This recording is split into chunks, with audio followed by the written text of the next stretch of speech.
Human Relations Commission, I'm sorry. Elena, can you please take roll call? Commissioner Cossey. Here. Chair Eberly. Here. Commissioner Shea. Here. Vice Chair Kraus. Here. Commissioner Savage. Here. Commissioner Smith. Commissioner Stimler. All right, you have a quorum. Thank you so much. Do we have anybody on Zoom for public comment? One person? Yeah, let me double check, but that's the last thing I saw. Okay, if we have one, I'm going to make a statement before we start. Yes, we have a person on public comment. Okay. Now it is time for public comment on items not on the agenda. This section of the agenda is where any person can speak to the HRC and express their views. These are the views of individuals and not the views of the city or the HRC. In Palo Alto, we're committed to a culture of acceptance where all members of our diverse community feel included, safe, and respected. We encourage all speakers to honor these values and express their message without intimidation, discrimination, or language that disrespects any person. The public should know, however, that the Brown Act requires cities to accept public comment, and the U.S. Constitution provides strong support for freedom of speech. The city honors these rights even if we strongly disagree with the speaker's message, unless a speaker disrupts the meeting or violates the HRC's rules of conduct. One additional note, if you have come tonight to give comment on the conflict in Israel-Gaza, you're able to do so during this time. If you're here to give comment to any of the subcommittee's recommendations, you do it during public comment. Thank you. Just let me know when you're ready, Elena.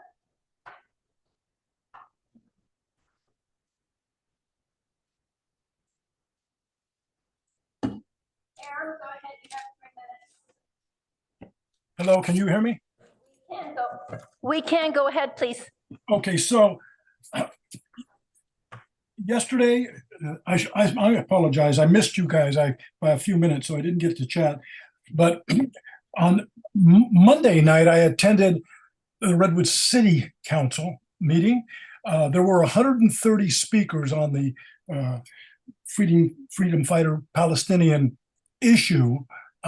Some were on the Israeli side, wrapped in Israeli flags. But everybody left everybody alone. There were some verbal outbursts at the end, but I talked twice, and I supported the proposition that the Redwood City Council should put a resolution on regarding the ceasefire request.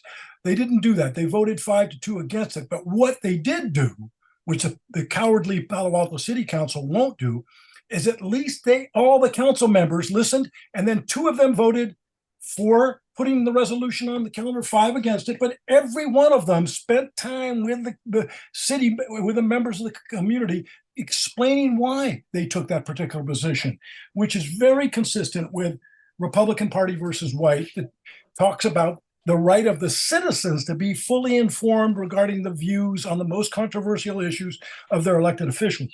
Now, I've been accused, I'm not going to go into the details of it, of attacking Julie Lithcott-Haynes, who I supported for city council, relentlessly on what I think is the most wimpy stand possible on the Israeli-Palestine dispute. I wanted her to take a position of an absolute permanent ceasefire and to lead the other council members. And why do I think she should do that? Because look, she's got at least 10 more IQ points, if not 20, than all the rest of the other city council members. And they're all very bright people as well. But Julie had, at least I thought this, going into this, the moral compass to take the lead, and she has not. But I want Julie Lithcott-Haynes to know that now I've relentlessly going after Susan Ellenberg from the Board of Supervisors, who's also been silent on. And on Tuesday morning, I bit into her, saying she's got to put a ceasefire on the agenda, and a resolution in support of a ceasefire. I've written her a letter that you probably all read because I've sent it out several times, but I'm going to go after her hard, and I'm going to continue to appeal to Julie Lithcott-Haynes' moral compass to say, no, we're not going to compromise. I'm not running for anything right now. And Julie, you ran a great campaign. I watched it from a distance, and just because you didn't win doesn't mean you didn't run a damn good campaign. And I know you're going to be running for office and again, and you learned something. But what you didn't learn is that you don't have to compromise your moral compass. So I'm going to ask you, I'm going to continue to talk to you about it. And I'd like to see the HRC put a resolution on in support of the ceasefire. Thank you very much. There are no more hands, Chair.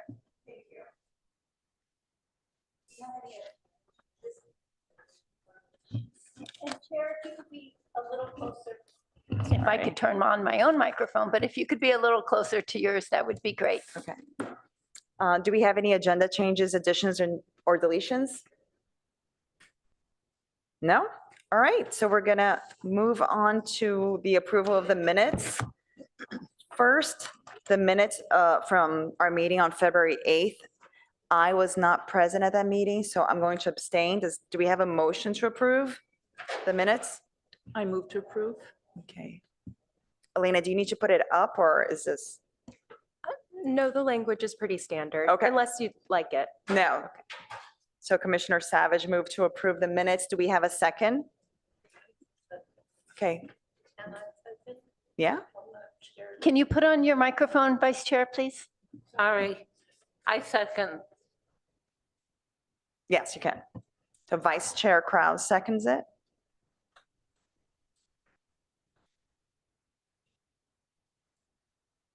I'll take a vote then. We'll start with Commissioner Savage. A vote on approving the minutes. Aye. Vice Chair Krause, Aye. Commissioner Causey, Aye. Commissioner Simler, Aye. and Commissioner Shea. Aye. The minutes have been approved. Now we have the minutes from our March 6th retreat/special meeting. Do I have a motion to approve the minutes from that meeting? Okay, Vice Chair Krause moves to approve the minutes from the March 6th meeting. Do I have a second? I can second it. Okay, Commissioner Shea seconds it. I'm going to go ahead and take a vote now. I'll start on the other side. Commissioner Shea, Aye. Commissioner Stimler, Aye. Commissioner Causey,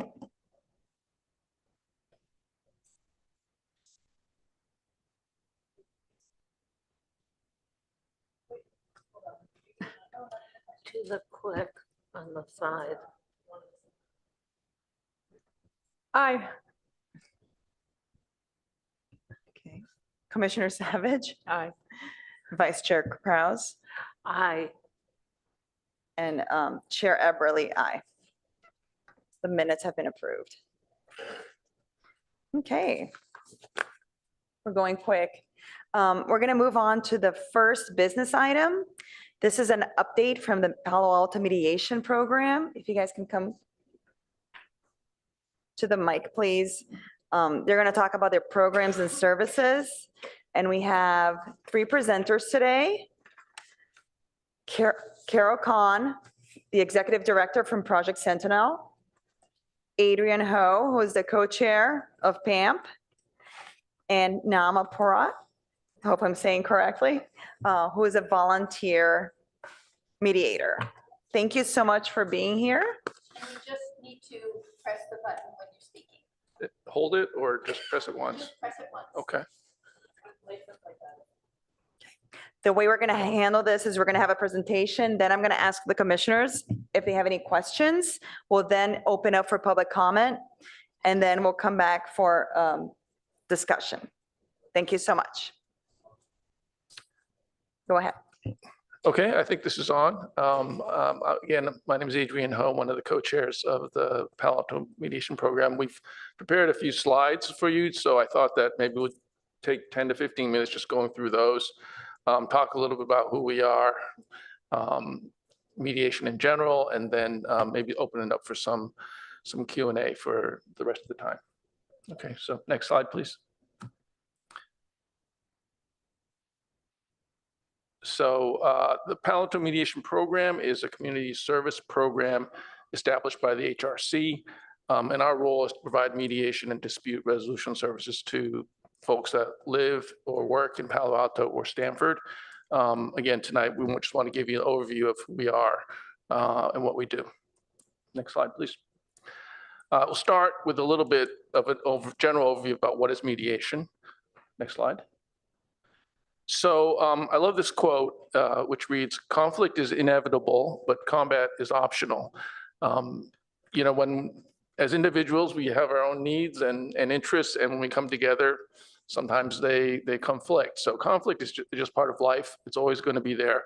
But then how we want to deal with it does not always have to be combative. And so mediation is a non-combative way of resolving conflicts.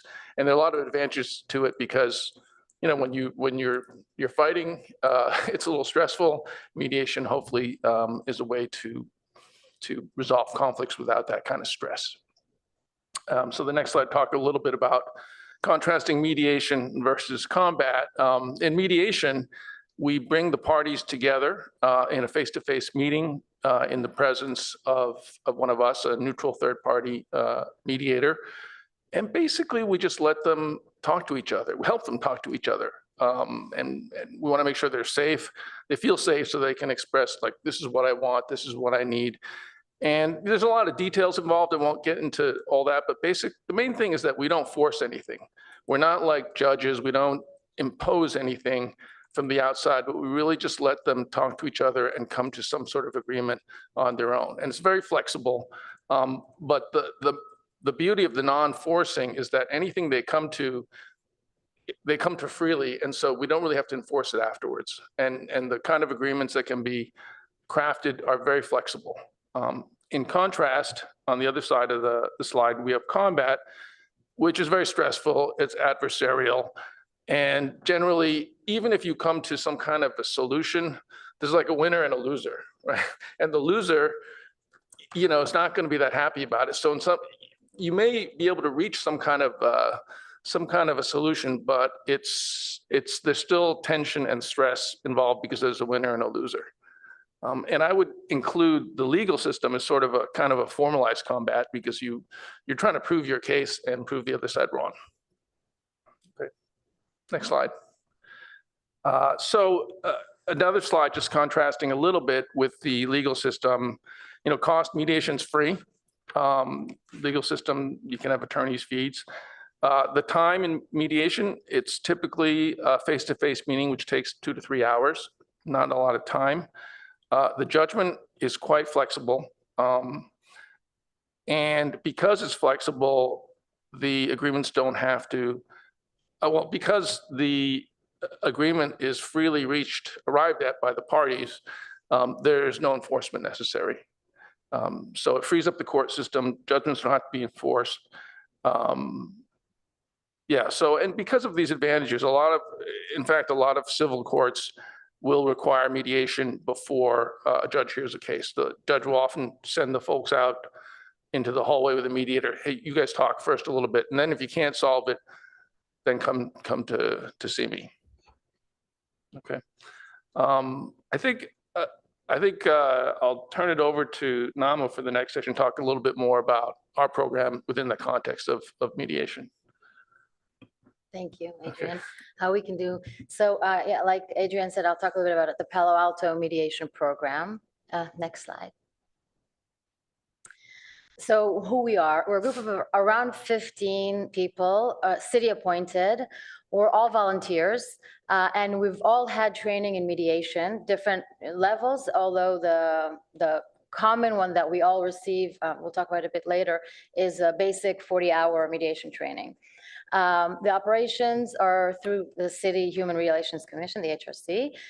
We're self-governing and administered by Project Sentinel, a nonprofit organization under contract to the city. Our mission is to provide free dispute resolution services to our Palo Alto community. The program started in 1973 as an HRC task force to respond mostly to tenant-landlord issues. And then in the 80s, it broadened to other conflicts as well, other issues that we deal with now. And the services that we provide is mediation and dispute resolution services, which is Sometimes we are able to resolve the dispute without even having to do mediation during the initial intake and sometimes even over phone calls. We're able to help the parties resolve the dispute without even mediation. But the basic service that we provide is mediation that Adrian talked a little bit about. The next slide. So the most common typical conflicts that we mediate would either be between two neighbors. And it's like we said, it's Palo Alto people who live next to each other and all want to have a nice, pleasant experience of where they live. Nobody wants to go to court and fight with their neighbor over a gap in the fence that you should fix or I should fix, or your tree is over my fence, and all these things. Pets, noisy dogs, barking, scaring my friends, parking issues, all kinds of disputes around like personal behavior, noise, and stuff like that. So it's people who really have to live together. And in Palo Alto, most everybody is very decent and very neighborly and very tried to be pleasant.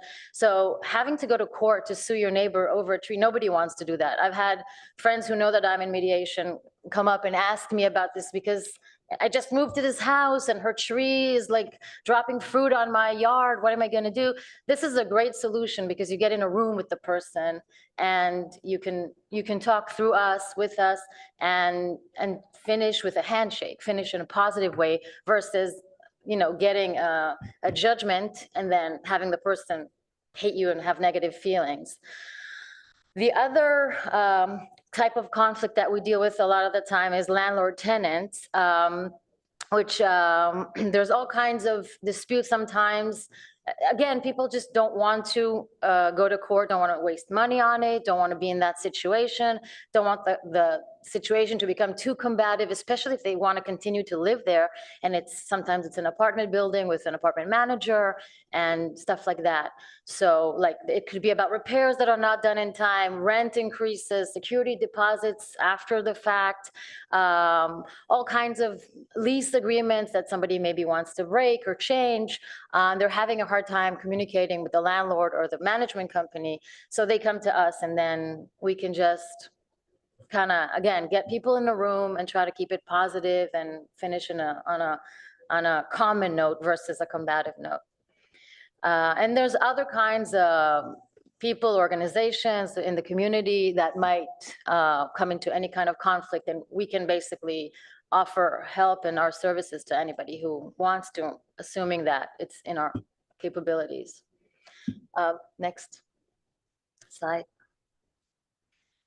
So us, the mediators, we all live or work in Palo Alto. You need to have a Palo Alto address for either. Like I said, we take a specialized 40-hour training course to obtain certification. That's the basic minimal certification for mediator, but a lot of us have had more training than that. And with time, we also have a lot of experience. And some of us volunteer in different mediator capacities. So it's basically it's mostly more than the basic training for most of us. We're appointed by the mayor for a 2-year term.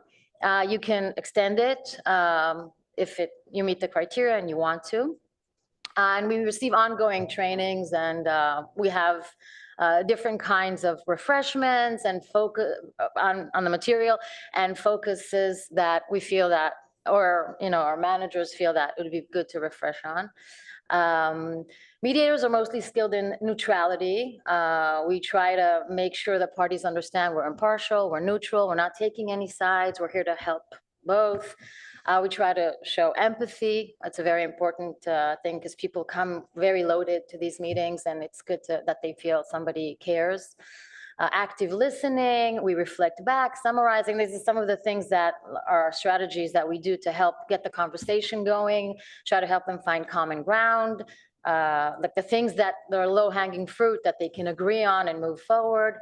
Encourage communication, sometimes by asking open-ended questions, tell me more about that, and all kinds of questions like that. And yeah, one of our strengths is that a lot of us can really be calm in the face of conflict, because some people get very stressed and nervous when there's conflict in the room and hard feelings.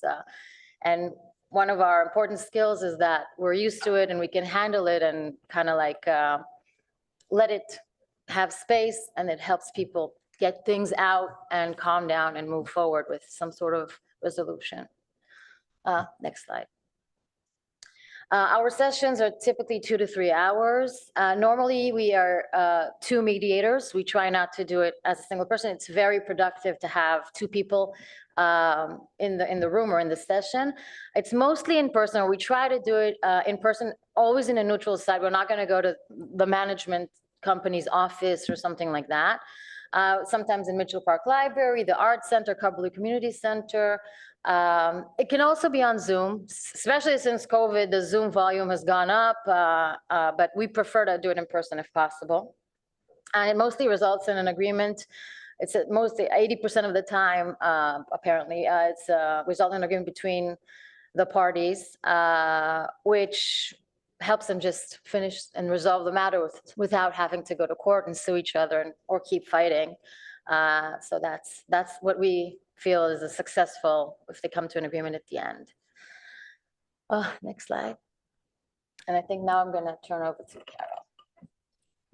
Hi, good evening. So I'll speak a little bit to the Project Sentinel partnership with the City of Palo Alto and obviously the panel of mediators who really are making quite a difference in the landscape of tenant-landlord, which one might imagine is quite contentious and can be, especially not only during the pandemic, but we're finding post-pandemic as well, as rent increases go up, as different, as some property owners, not all, revert again to the eviction hammer to try to quell a conflict. So I commend the City of Palo Alto for funding this program, for having the wisdom in early days, honestly, for putting a stopgap measure between the parties and the court, because there's nothing more stressful and more expensive than getting to, being pulled into court. So about 80 to 85% of the work that we're doing is related to tenant landlord, overwhelmingly.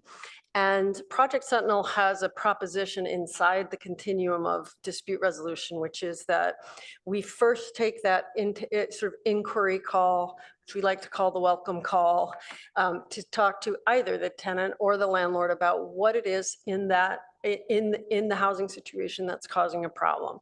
And our principal mission is to try to interrupt that conflict, if you know what I mean, so that it quells, so that we de-escalate a bit, and it's free. So this is one of the most convincing benefits is there's no downside to trying to talk it through. And we have expert mediators to help you do that and facilitate.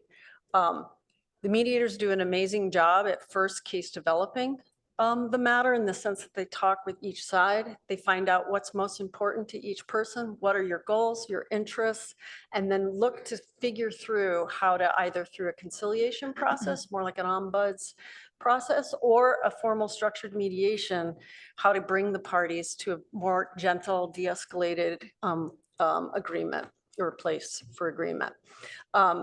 We also do neighbor to neighbor, just as Naama had pointed out, and then a smaller percentage relate to our consumer or business conflicts. And annually, we're handling about 300, 350 calls. These are again, back to the continuum that Project Sentinel handles. We educate and inform people about the ordinance in Palo Alto. So there's a lot of education on both sides for landlords as well, including the mandatory mediation program. And from there, sometimes people say, okay, I've got my questions answered, and they'll go away. And sometimes they come back. And if there's any, it's a pretty simple process to get them to decide that mediation, why not? Let's try it. Again, it's free, and that goes a long way in convincing the parties. Next slide.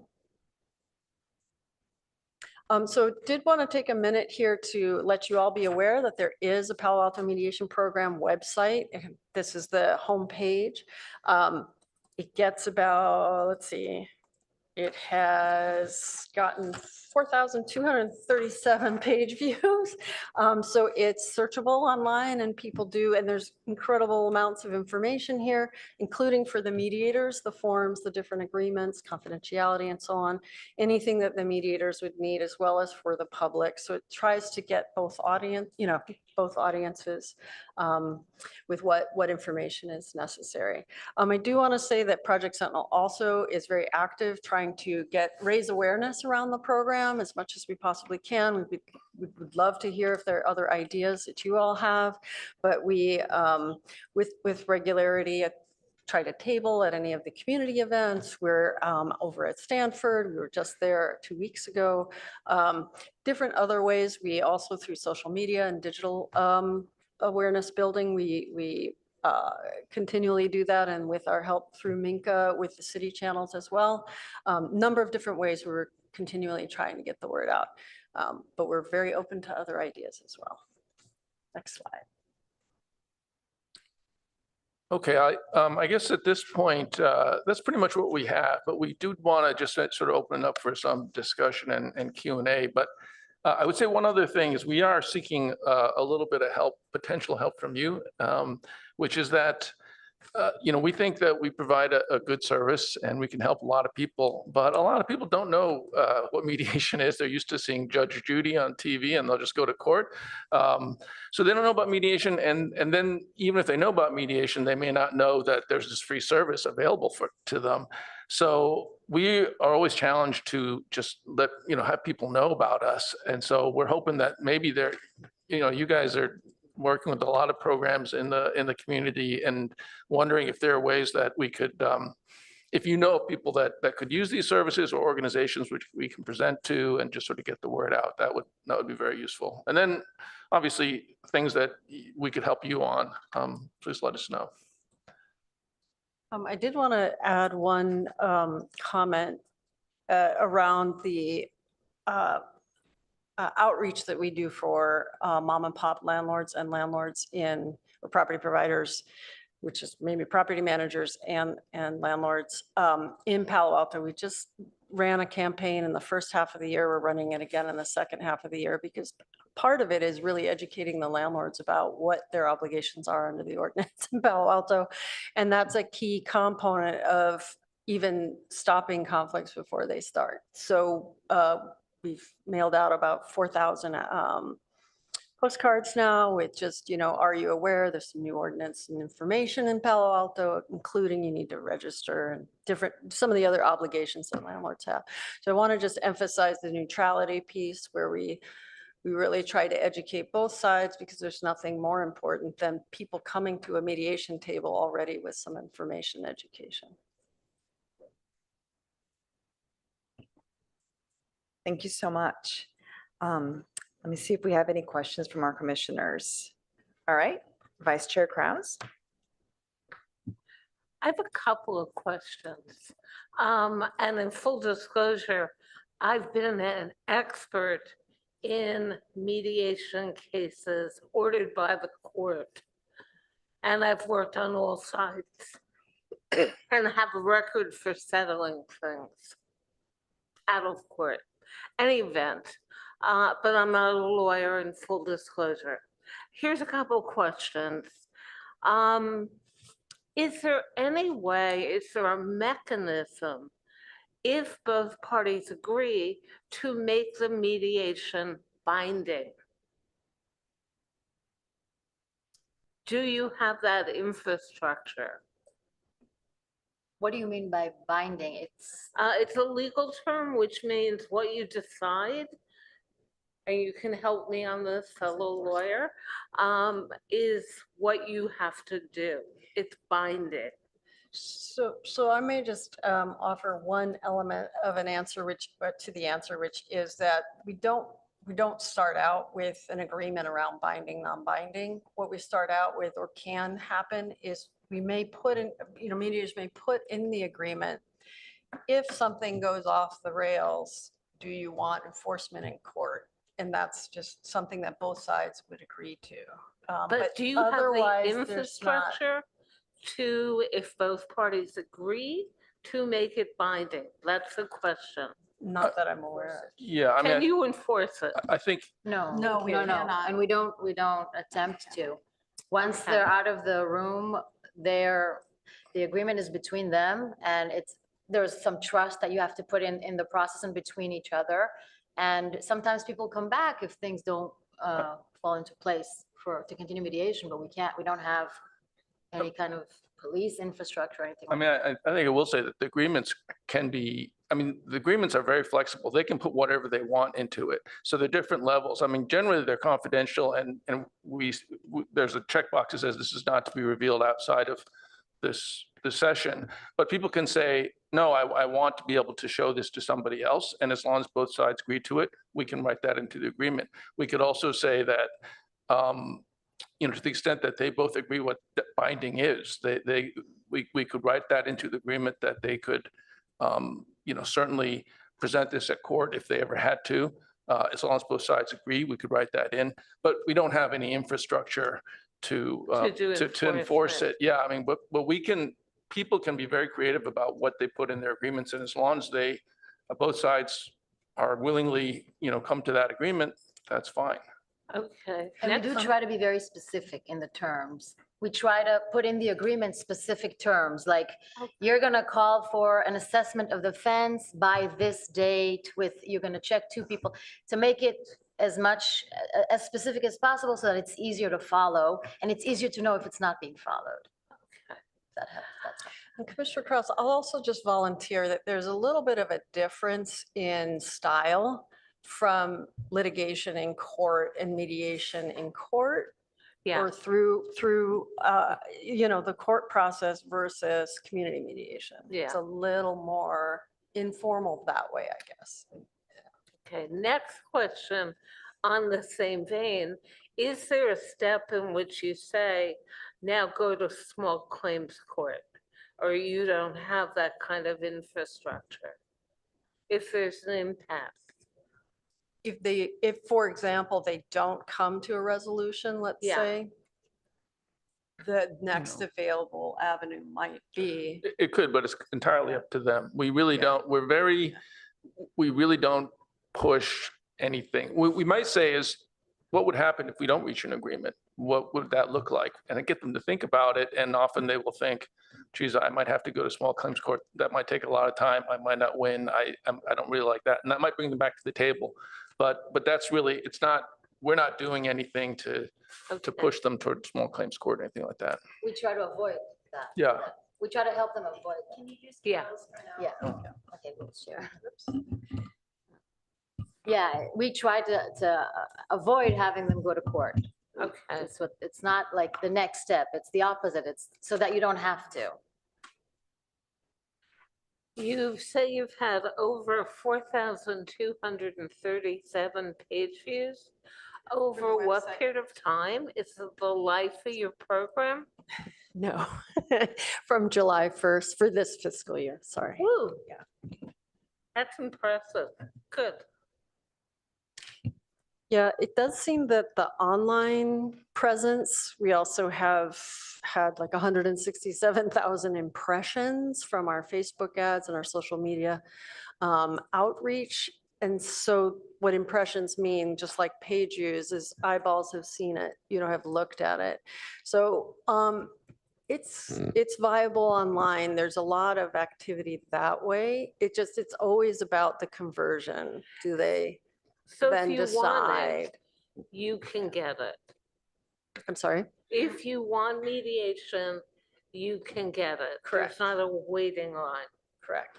Okay. Yeah, I would say that we have bandwidth to do more than what was shown on that chart. And we would like to do more. We enjoy doing mediation, and we think there's more need that people don't know about us. Seems to me that you could do a higher percentage of tenant landlord discussions, shall we say, if people knew. Yeah. Thank you. We think so. Yeah, it's the Thank you. number one area that comes into mediation, for sure. Okay. Thank you, Vice Chair Kraus. My microphone is not. Okay, if we could just take a break, we'll have Patrick come out. We'll take a break. Will this help if I do that? Okay, that didn't work. Okay, now it works. I don't know. Okay, Oh, we're back. wow. Oh, Yeah. we're back. So what happened? Oh, it's work.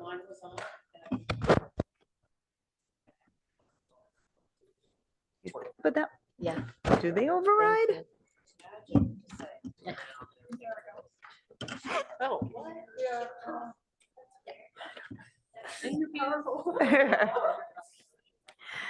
All right, we're back. Okay, thank you, Vice Chair Kraus. Commissioner Savage, do you Yeah, have just questions? a couple questions. And then I'll go to So the of the right. 100 mediation cases open per year, how many are resolved favorably for both parties? What's your track record? Yeah, on average, it's about a 10 to 15% resolution rate on mediation. And then for conciliations, it's a little bit higher. Conciliation, again, is almost like a shuttle diplomacy, a sort of ombuds function, where the mediator's going back and forth between the parties to get an agreement. Sometimes, however, it's unresolved, but not without value. And what I mean by that is that the mediation process itself allowed for the parties to have a discussion they otherwise probably couldn't have had. And so even if it's unresolved, where in our process, we don't quite know until we do a compliance call later, if in fact they took what nuggets from there and were able to resolve it on their own. That's something we also watch for. And there's probably, in that sense, when it's unresolved, it's probably about a 50-50 chance. All right. Yeah. Okay, and one last question. So have you noticed an increase in disagreements, conflicts since in the last 6 months? Or is it pretty much on par with previous years? I think it's on par more or less with previous years. But what's surprising is it didn't abate after, it didn't abate necessarily after the pandemic. And I think that's largely because the tenant protections went away in terms of eviction, and there's a little more strife now with rent increases. Thank you. Commissioners? Does everybody have questions? And we'll go to the commissioners and then council member. Is that okay? We'll finish the commissioners first. Okay, Commissioner Shea, and then we'll go down. Yeah, I was curious how many volunteers you have, and then wondering what type of marketing do you do? Have you used Nextdoor? We have about 15 members of volunteer mediators on our panel right now. I think Carol through Project Sentinel does a lot of marketing by dropping off cards at different housing facilities. We have had a booth at the California Avenue Farmers Market. Hasn't been that successful, but that's something we've tried. On Nextdoor, I don't think we've advertised on Nextdoor. So yeah, Minka can speak to this Okay. possibly, but Nextdoor, we advertise or push information onto Palo Alto Nextdoor through the city channel. And it That's has, exactly what I was going to say, yeah. So through our communications team, we'll use all of our social media outlets to be able to either, when it's time to recruit for mediators, or we've also used it just to let the community know about the mediation program services. Thank you. Commissioner Stimler? I really appreciate the work you all do. And it sounds like I'm curious if you think that, or what your signals are that maybe people haven't heard of your services, because maybe they're not being used enough because there isn't enough conflict, which might be a great thing. But I was just curious if you have any way of knowing whether maybe there's just not enough demand, which would be a great thing, or if there's just not enough folks using mediation. So that's one question. Actually, we'll do that question first, and I'll ask my other two questions. Sure. I mean, that's actually a good point. I'm not sure, I can't conclusively say there's more demand out there that we're not meeting. I will say that, a lot of the times after we mediate with the folks, they are pretty happy, like, oh, God, this is great. I wish, maybe I wish I knew about this.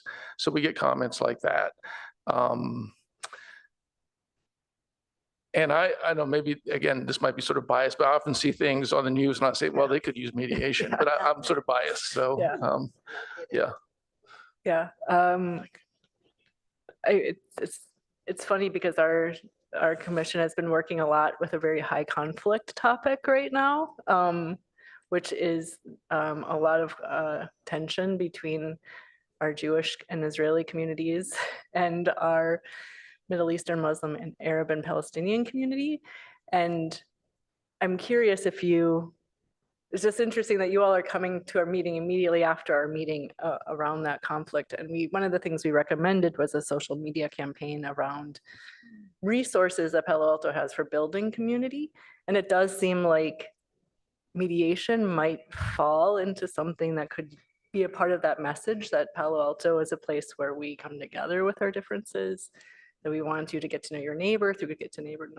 And who knows if city council will act on that recommendation, but it does seem like it could be a cohesive part of a broader campaign around belonging, inclusion. I don't know, I'd love your thoughts on that. It seems like a stretch, but maybe it's not, I'm not sure. I think, full disclosure, I'm Israeli and obviously Jewish. I think you've stumbled upon something a little too, not only complicated, emotionally, historically, and all that, but I think what's going on here in the US is something that's been brewing for 20 or 30 years on the other side.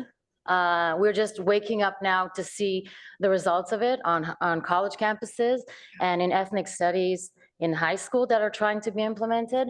And the jargon, the narrative, what's been going on is the result of, it's not like people woke up and, oh, there's a conflict in Israel, then maybe, it's not that. On October 8th, there were demonstrations against Israel. It wasn't because 1,200 Israelis were slaughtered.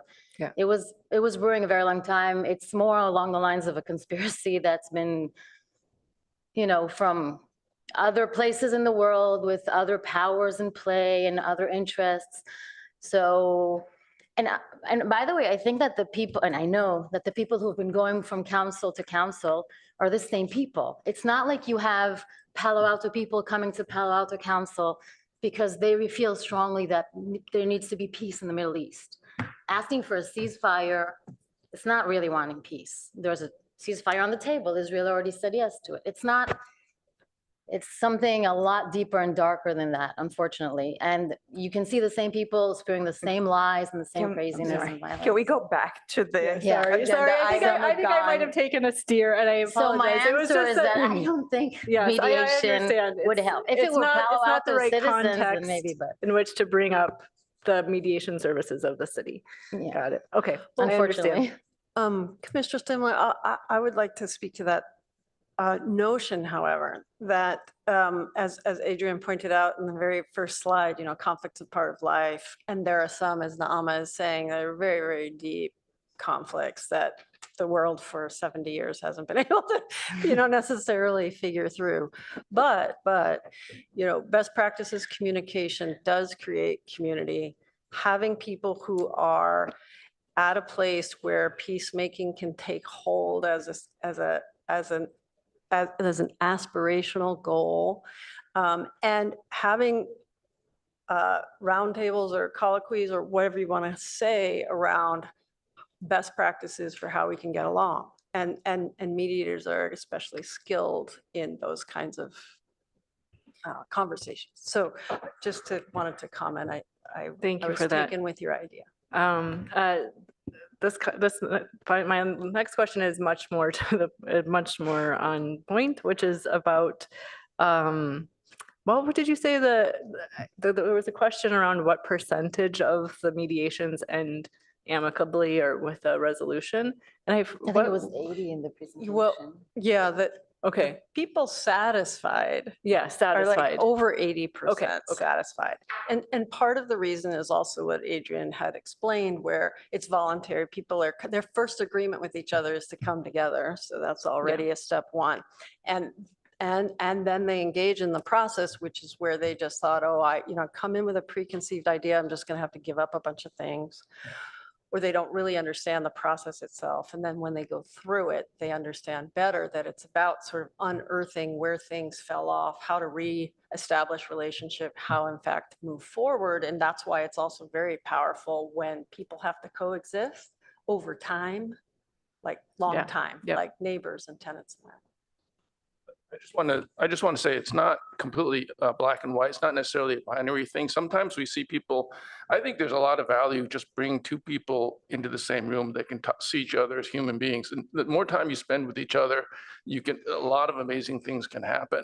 And so sometimes, even if they don't reach agreement, you can sense de-escalation in the room. Oh, I see you now as not just as my enemy, but on this issue, but oh, you have a dog too, or so, I mean, Yeah. simplifying, but there's some connections that can be made. So sometimes even without an agreement on the issue, there's progress. So there's de-escalation. And then conversely, sometimes there can be a formal agreement written, but you can tell there's still, a little bit begrudgingly, entering into that agreement. So it's sort of a mix, but I think that the one stat we can say is like 75 to 80%, we actually do write down in an agreement that they have come freely to. Thank you, Commissioner Simard. Before we move on, I want to make one comment Yeah. based on what you said. And that is one of our recommendations is for City Council to direct city staff to research the formation of an interfaith community advisory group to build bridges within the Palo Alto community, including schools and libraries. And I think that the possibility of having one of your mediators, if they're interested, volunteering to be part of that advisory committee could work, because that person will come in with the know-how of forming those bridges. And I'll say this, that even though there've been a lot of conflicts at the meetings, and at our last meeting, there was some conflict, it really was nice to see lots of people from opposing views stay behind and help us clean up the room and put the chairs away. And no matter what, that I think it was a nice gesture, and it was nice to share that space, just to be together without any kind of confrontation or talking, but just to be in the same room and be able to do that, cohesively. So anyway, thank you. All right, Commissioner Cos. Hello, thank you. So I am a former tenant organizer. I have worked in our nonprofits hands-on when our tenants are facing eviction. I have referred a lot of people to you all, so I wanted to thank you all for your work. I know how difficult it is. Is my microphone? No, just Commissioner Stippler's. Oh, there we go. Just makes you louder. Yeah. So first off, thank you for all your work, the work you do. I wanted to ask a few questions. So first, this goes to Vice Chair Krause's earlier question. One of the issues that we had when I was working in nonprofit and referring people to mediation was it can still feel like if you go to mediation and you're a tenant and you go to mediation with your landlord, it can still feel like the landlord has the upper hand because they hold the power in this situation. And I think, and what Commissioner Krause was point that she raised about it not being legally binding. And I was wondering, do you have any data of, even with mediation, of after mediation, landlords still bring down the hammer and evicting somebody? Do you have any data on that? Oh, sorry. The microphones are another person in the room. We don't have data actually on how many, end up later in evictions. To speak to the imbalance of power in a mediation generally, it is, I think, one of the virtues in a way of community mediation is not that it necessarily shifts that power per se, that's where the talent of the mediator comes in to make sure that there's equal time, equal voice, equal ability to continue to be constructive in a mediation. I think one thing that may help is the informality a bit of community mediation, which does empower, because no lawyers are, no offense to any lawyers, but no lawyers are in the mediation speaking for the party. The party has that opportunity to speak for themselves. That can sometimes shift the dynamic. But this is definitely one of the things always in a mediation is there that imbalance of power?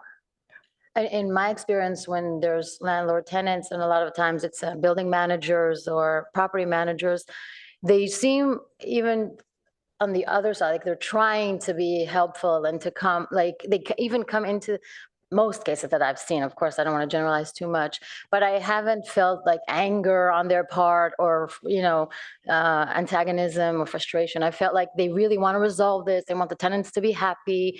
They want to move on. It's a headache, yes, but they just want to be done with this and move on, and in a good way. They want a positive atmosphere in the building or the house or whatever it is. So I haven't heard of somebody like bringing down the hammer or doing anything negative after as a result of. I think it, like Carol was saying, it brings like a positive ending to a conflict, and people are like, yeah, okay, I can do that. I'll get back to you on it. Sure, we can open that door at night. Just trying to show that they're coming towards, their tenants and whatever issues are coming. That was my impression.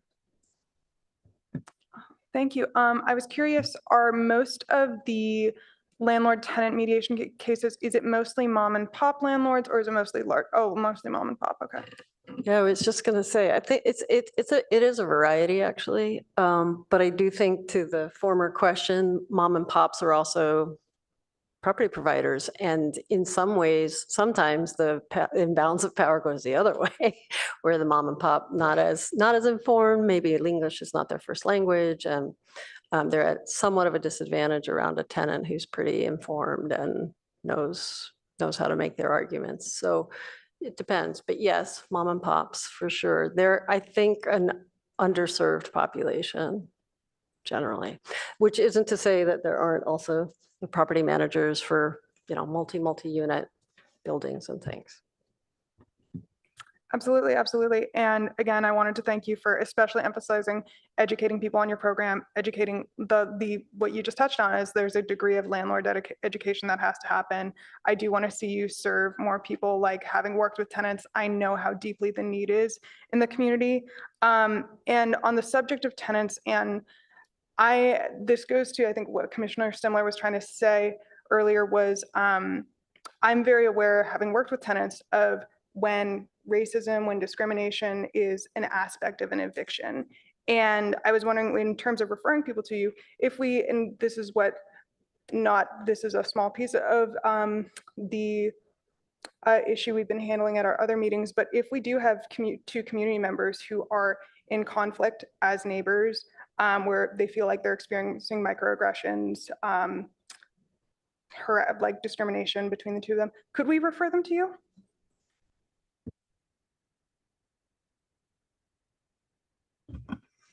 Absolutely. So you can say, yes, definitely. Yeah, any kind of conflict between two neighbors or, community members. I mean, I don't think we're necessarily limited to tenants and landlords and neighbors. It can be any kind of conflict that between two individuals that we can, absolutely. Awesome. That's really amazing to know, because we deal with a lot of intense subjects here, and we see a lot of neighbors with experiencing a wide variety of conflicts. I was also just curious to hear more about, you said 5% of the cases you handle are consumer to business. Can you just tell me more about that?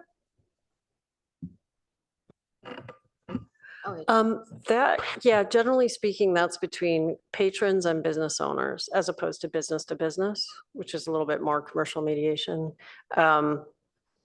We don't have terribly many. That's not by any means the more dominant area at all, which isn't to say that I've always thought that can't be built up, and we're working with the Chamber of Commerce to try to see what we can do in that regard as well.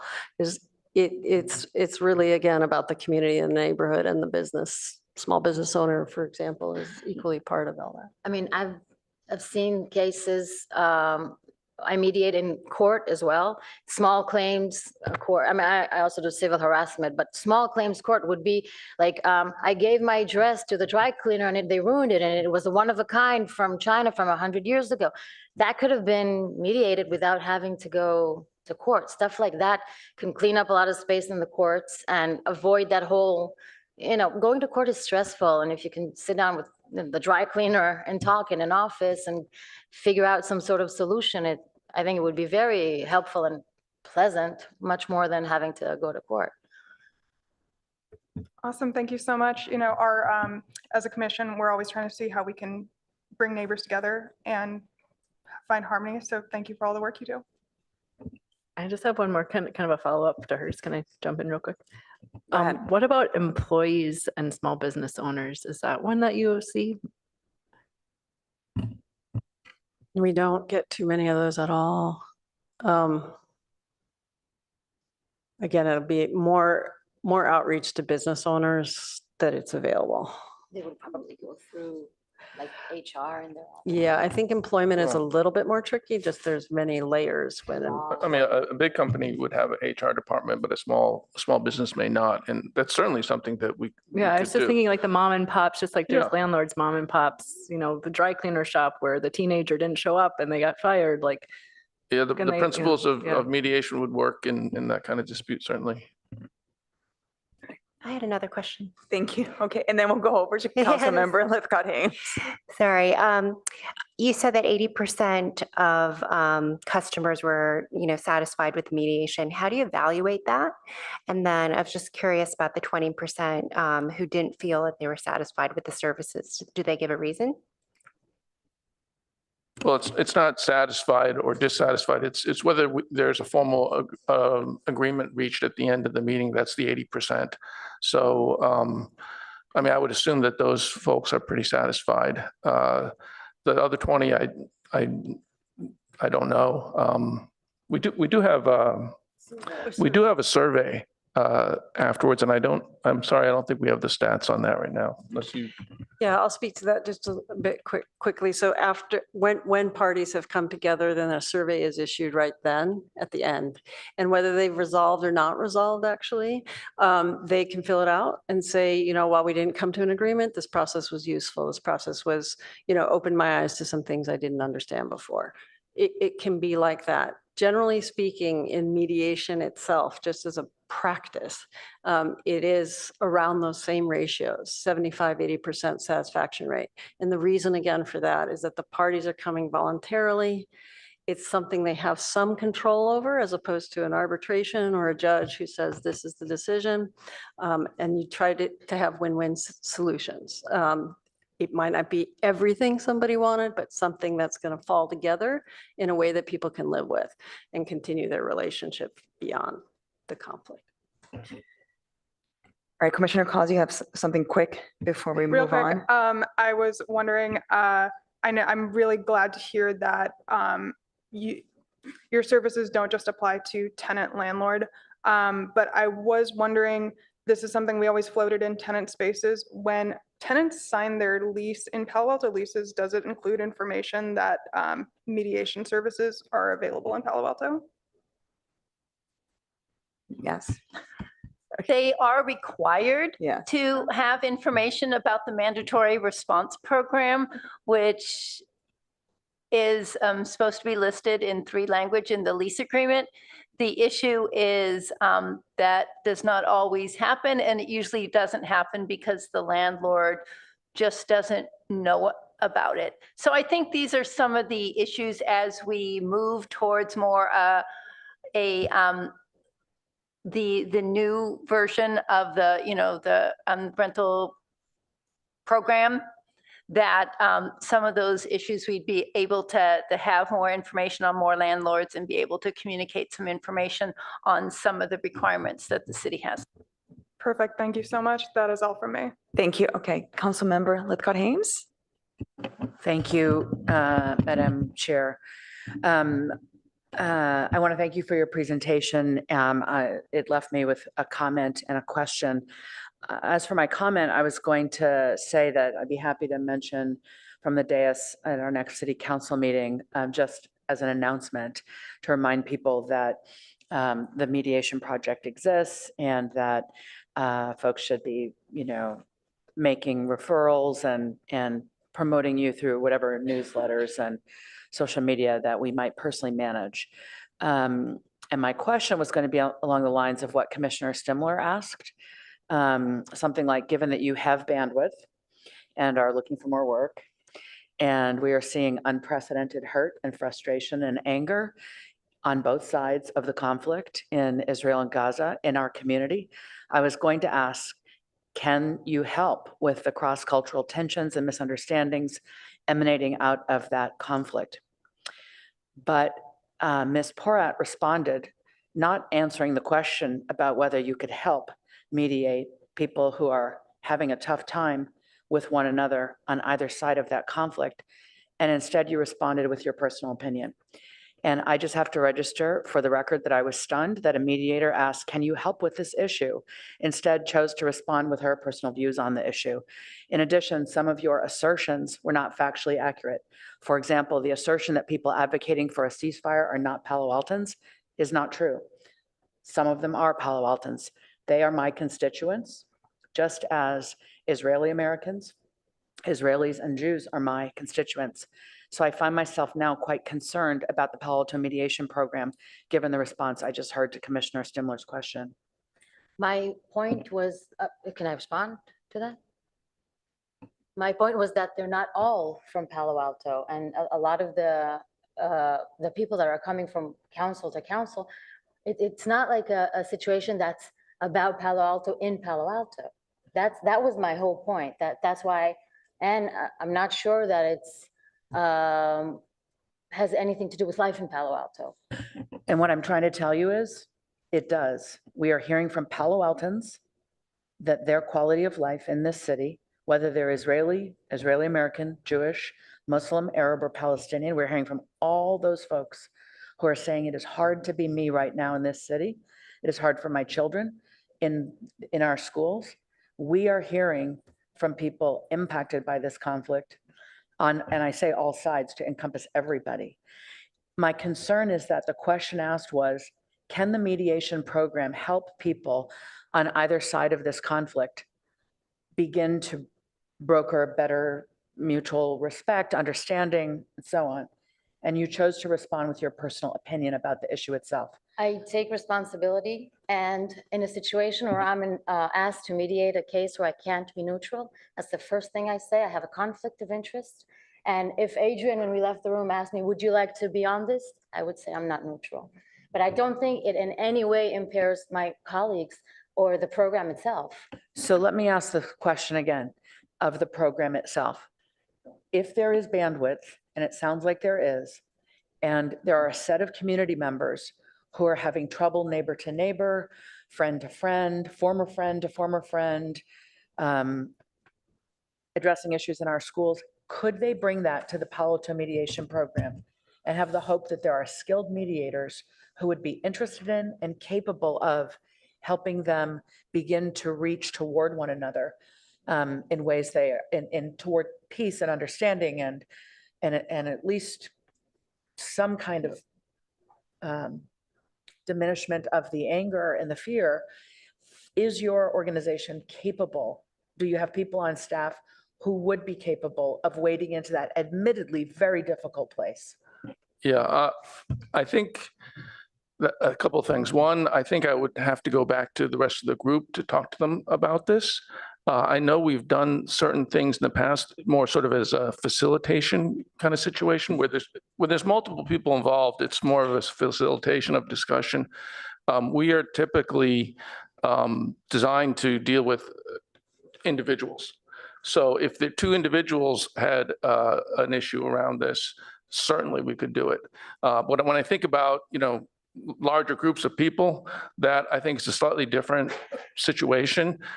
I think there are people on our panel that have experience in that kind of situation and certainly could help. but I would have to check with them. I don't know if that fully answers your question, but that's, I can't be definitive about it, the answer right now. I mean, this. And in response, I'll just add that we would want to put the most experienced people in place. As you rightly point out, it's complicated and there are very high emotions on each side. And we do have some people associated with Project Sentinel, not only associated with PAMP, who are at that level where the expertise is such, they do the training, they would have really the depth, I think, in the sense of the issue itself. Thank you. I appreciate that. I will say that I've been involved with PAMP for years now, and I actually participated in recruiting last time around, and I've been really impressed with the program. So I would definitely not let one person's opinion, disparage the program. And I feel that people are just running high right now, and it's nice to step back for a moment. And I appreciate Adrian's response. My question, I just have one quick question, which is whether you are recruiting right now, and when do you plan to recruit? So typically we recruit every year, but we make a judgment based on how many people we have and the level of cases that are coming in. And based on the fact that most people, pretty much everyone wants to re-up on our panel, whose term is ending, and the fact that we have more bandwidth, we've decided not to actively recruit this year and put that off until next year. Thank you. Okay, do we have any public, we're going to go to public comment and then we'll come back for discussion. We have one hand. So Aaron, why don't you go ahead? You have 3 minutes. Julie Lithcott-Haynes, I was obviously speaking directly to you for the record. And yes, I knew you were at the meeting. I'm glad to have you here at the meeting. And you ran interference for me in a really big way, because I was at least as stunned as you by the comment. I'm a Jew, okay?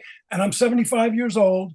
I've lived in Palo Alto all my life. And you know what? It takes a lot of nerve to tell me I can't come to the HRC and speak on behalf of the freedom fighters and tell you that Hamas is nothing but freedom fighters and resistance fighters, okay? And then I went to Redwood City and I go to the Board of Supervisors in Santa Clara County, and you have a lot of nerve, is it Mrs. Porak, to suggest that I can't go anywhere in California and in the United States and voice my opinion about the despicable genocide that's going on right as we speak, that I earlier asked Julie Lithcott-Haynes to lead the city council on a ceasefire. So you want to call me a self-hating Jew and anti-Semitic? Well, you go right ahead, but I'm going to tell you something. Mr. James. Yes, go ahead. I'm just responding to what, Julie ran interference for me, and I'm very upset and angry that they would bring somebody in. And now that's the bad news. The good news, that I've used Project Sentinel several times in recent years, and also going way back to Martin Eichner. I know Martin for 30 years, and they're a great program and they need funding. But that's why I was even more stunned by this kind of what I call Islamophobia being reflected by a member of the Project Sentinel. And it's just disgusting and way off. Mr. James. Yes, ma'am. Yes, sir. Yes. What would you like?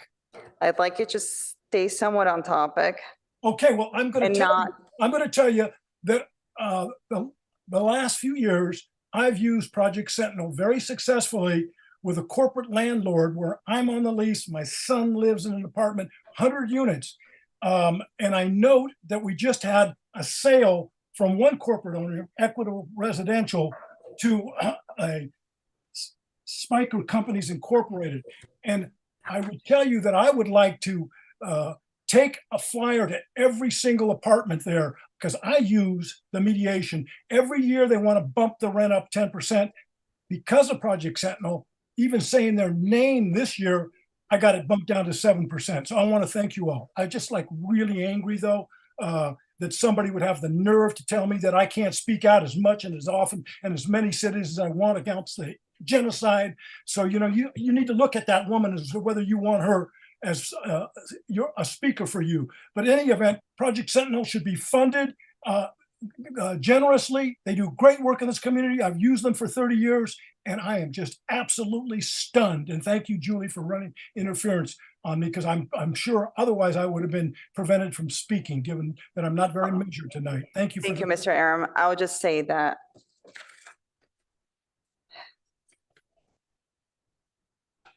nobody should be attacking anybody. We did not, stand for that. All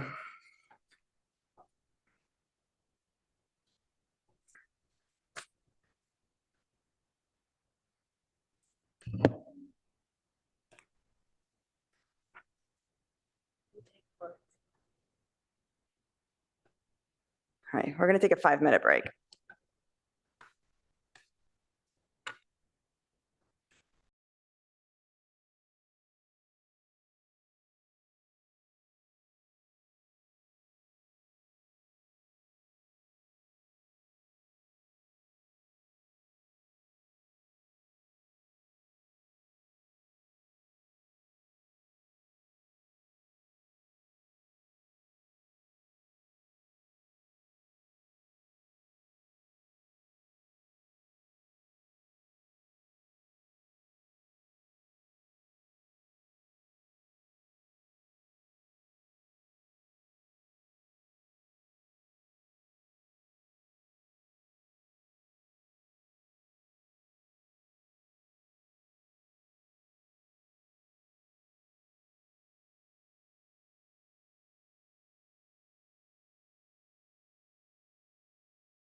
Okay. All right, thank you. First of all, I want to say that the city of Palo Alto is committed to a culture of belonging where all members of our diverse community feel included, safe, and respected. I was hopeful that during this meeting, we would be able to engage in civilized discourse. And yet, once again, I'm surprised at what happened. Although I do not believe personally that anything that was said raises to the level of hate speech, it did become disruptive. And I will say that the disruption did start with one of our presenters, and then it led, a public comment to also be disruptive. What I do not accept is attacking somebody during the meeting.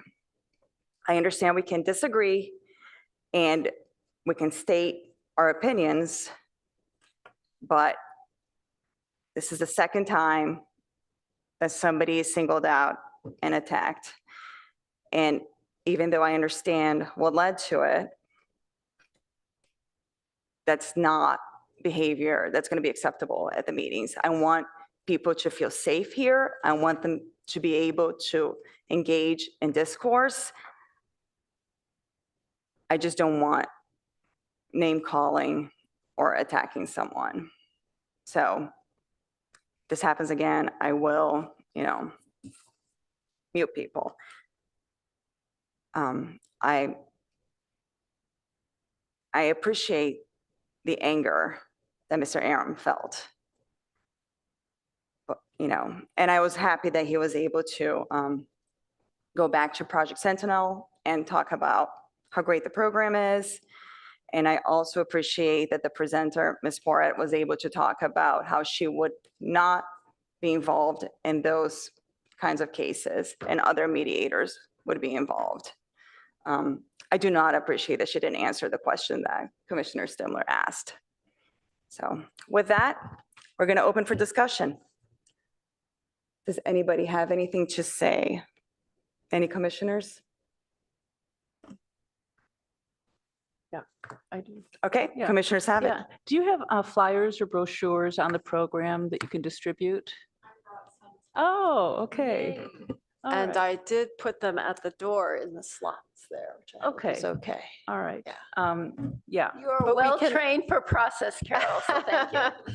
But we can send more to each of you for however you motor in the communities and that would be great. Okay, Could send them to great. Thank you Mika. for Yeah. doing that. Yeah.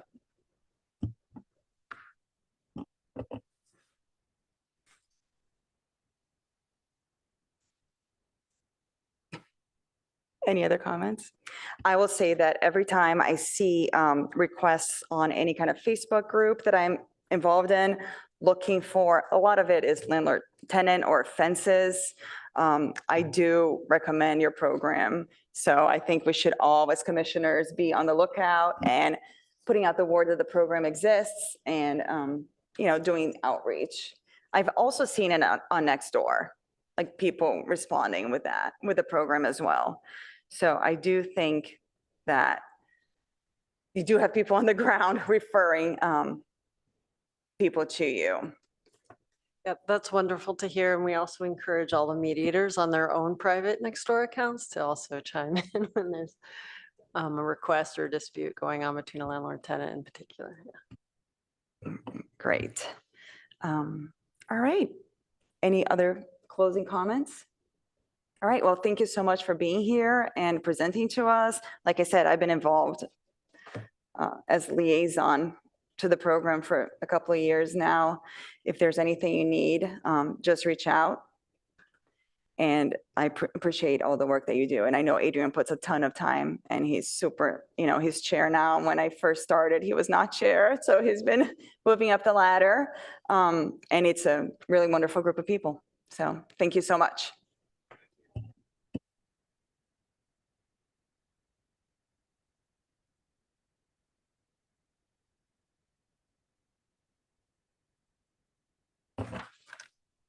Okay, so we are going to move over to business item number 4, which is a presentation of the updated survey results from the Asian American, Native Hawaiian, Pacific Islander Lived Experience Survey and AA and HPI Community Listening Session. And Commissioner Stimler is going to present to us today. And this was a referral from City Council. Thank you. Great. So just a quick recap of what the progress has been on this report. I've been working with the subcommittee of Adriana and Commissioner Shea. And they put together a tremendous amount of effort to put together a survey to really understand what the lived experiences of Asian American, Native Hawaiian, and Pacific Islanders is in our community. And we got 100 responses, which we've talked about before. So I'm actually going to only quickly go through what we learned in that initial survey. But during the survey, actually, Commissioner Shea got an invite to take the City of Palo Alto's priorities survey. And in that survey, we noticed that there was, in fact, demographic information collected. And so we thought, oh, this could be a really interesting way to verify things that we had heard in the lived experience survey with a larger N count. And it turned out the city provided us with that information cut by racial demographic. I just want to give us all a little pat on the back because we thought, oh, only 100 survey responses. We know there's probably around 20,000 Asian residents of Palo Alto. So that seemed like a very small N count for us. But the city's survey that's run more officially, where they actually send out flyers and they pay a consultancy, they only got 190 Asian respondents. So I think we actually did pretty good given our limited resources and limited time. And so I wanted to go through and show where I saw interesting parallels and interesting differences between our survey and then the results we got from the city survey today, because I think that they really help to actually show some persistent themes. And just to kind of walk the commissioners through where we saw those themes, as well as some places where I went back and looked at the census information around Asian residents as well, to complement some of the survey questions we had asked around language. And then finally, I hope it's okay, I broadened the scope a bit while I was looking at the city survey results by race, and wanted to share some broader themes that I saw in those results for all racial groups in Palo Alto. So with that, let's move ahead and we'll talk about the first theme so this I had included in the original, which was this is the census data, the smaller census, which is the American Community Survey, which is run annually. And here you see that in Palo Alto, 35.1% of Palo Alto is Asian, and the largest majority of Asian residents are Chinese, 20.7% of all residents. One thing I will say is that because I'm looking at 3 different surveys here, American Communities, which is the census data, the Palo Alto City Survey, and then the survey we ran, there's some disjuncture with the terminology. So the census data uses just the broader term of Asian, but you'll see that in our survey, we use AAHNPI, and in the city survey, they use Asian, Asian Indian, and other Asian and Pacific Islanders. So I've tried to stay true to what the original source of data is. So you'll see just some discontinuities there. Okay, moving forward, this was again shared last time, but we've seen a steady increase in the Asian population over time, about a 5-point increase in the last 9-ish years. Moving forward, so these are the 5 big themes that we found in the HRC survey. The most significant one was just a level of appreciation and gratitude for living in Palo Alto. And these were just comments like, I love living here. I'm so grateful to live here. What a beautiful city. The second theme was a need for greater visibility and civic representation for AA and NHPI communities. So people saying, for example, that they didn't see enough city events that reflected their culture or library resources that reflected their culture. Third was experiences of discrimination, recent and past. So people did choose to share some sometimes very hurtful experiences that they had felt directed towards them as HNPI community members. And then there was another point around just the diversity within the HNPI community. So that just generic, the term just generic Asian or someone of one particular ethnicity saying, oh, I feel that although there's a lot of Asian community in Palo Alto, my specific ethnicity, I don't see as much as recognized for that, or we should be careful. I think this was partially a reaction to the survey design itself, that people felt like, oh, you're lumping all of these groups together when in fact we're quite different. And then finally, there were cultural tensions within the school district as well, especially around the STEM curriculum. So those were the 5 big themes. I'm gonna just zip through to what we actually then learned from the city survey that reflected these as well. So let's go to the next slide, please. So around citywide appreciation, which was the most common theme, in the citywide survey, what we saw was that Asian respondents would recommend Palo Alto as a place to live 93% of the time, which is quite remarkable and high. I think that's a number we should feel proud of. I have a comparison here to white residents because in the city survey, there's only 4 categories that they were able to cut by because of end counts. Actually, sorry, only 3 categories. White, which they describe as white, Asian, which is described as Asian, Asian Indian, and Pacific Islander. And then the third was sort of a jumble of all the other races, which includes multiracial people, Black people, and anyone who chose an other category. This is absolutely not what the best practices in demographic information. And I think for some people, it might in fact feel offensive that there is this other category that combines pretty diverse groups within it, including people who maybe don't identify with any of those races and people who solidly identify as a Black resident of Palo Alto. That said, it is the best we could do given the sensitivity of the data and the desire to protect the individual identity. So this is the way that the consultancy who puts together this data for us has lumped everyone together. Not the way I would like to have it, but it is the best we can do for now. So just beware that is why the only comparison here is to white respondents.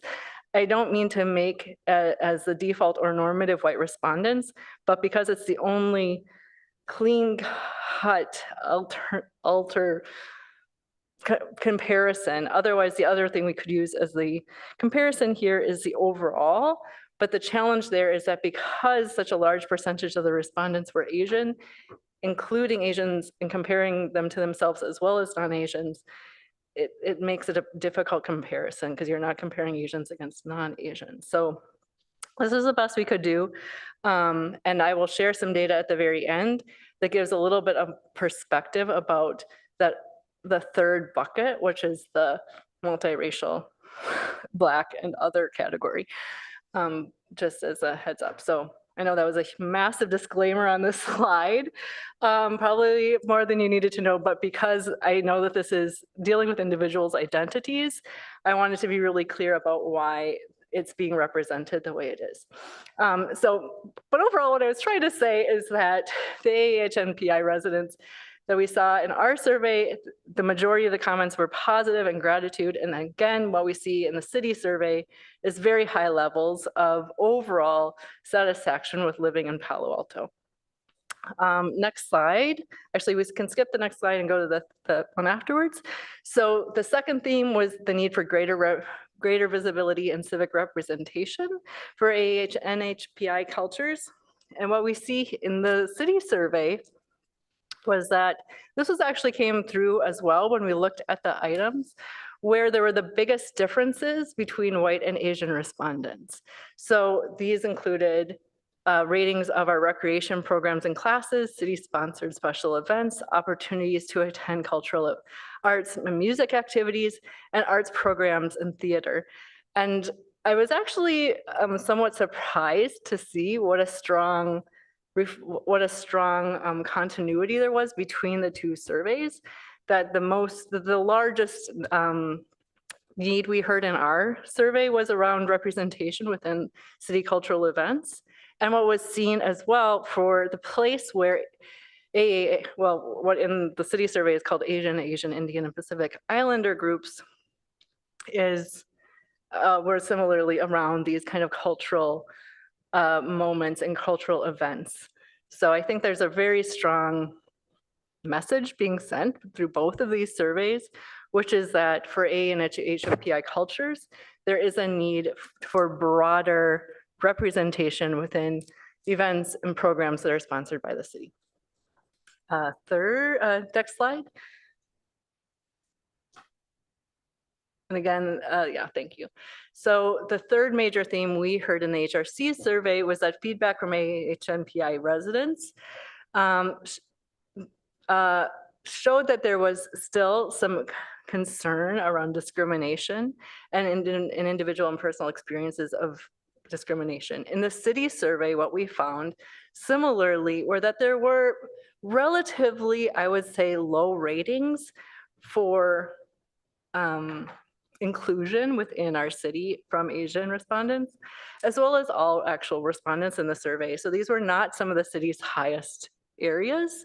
In fact, I think looking at that 52% number, for example, and thinking that half of respondents, half of the HNAPI respondents were not feeling that the city was really being open and accepting towards people of diverse backgrounds. And I think that really is a strong signal that there is a continued need to focus on inclusion at the city level.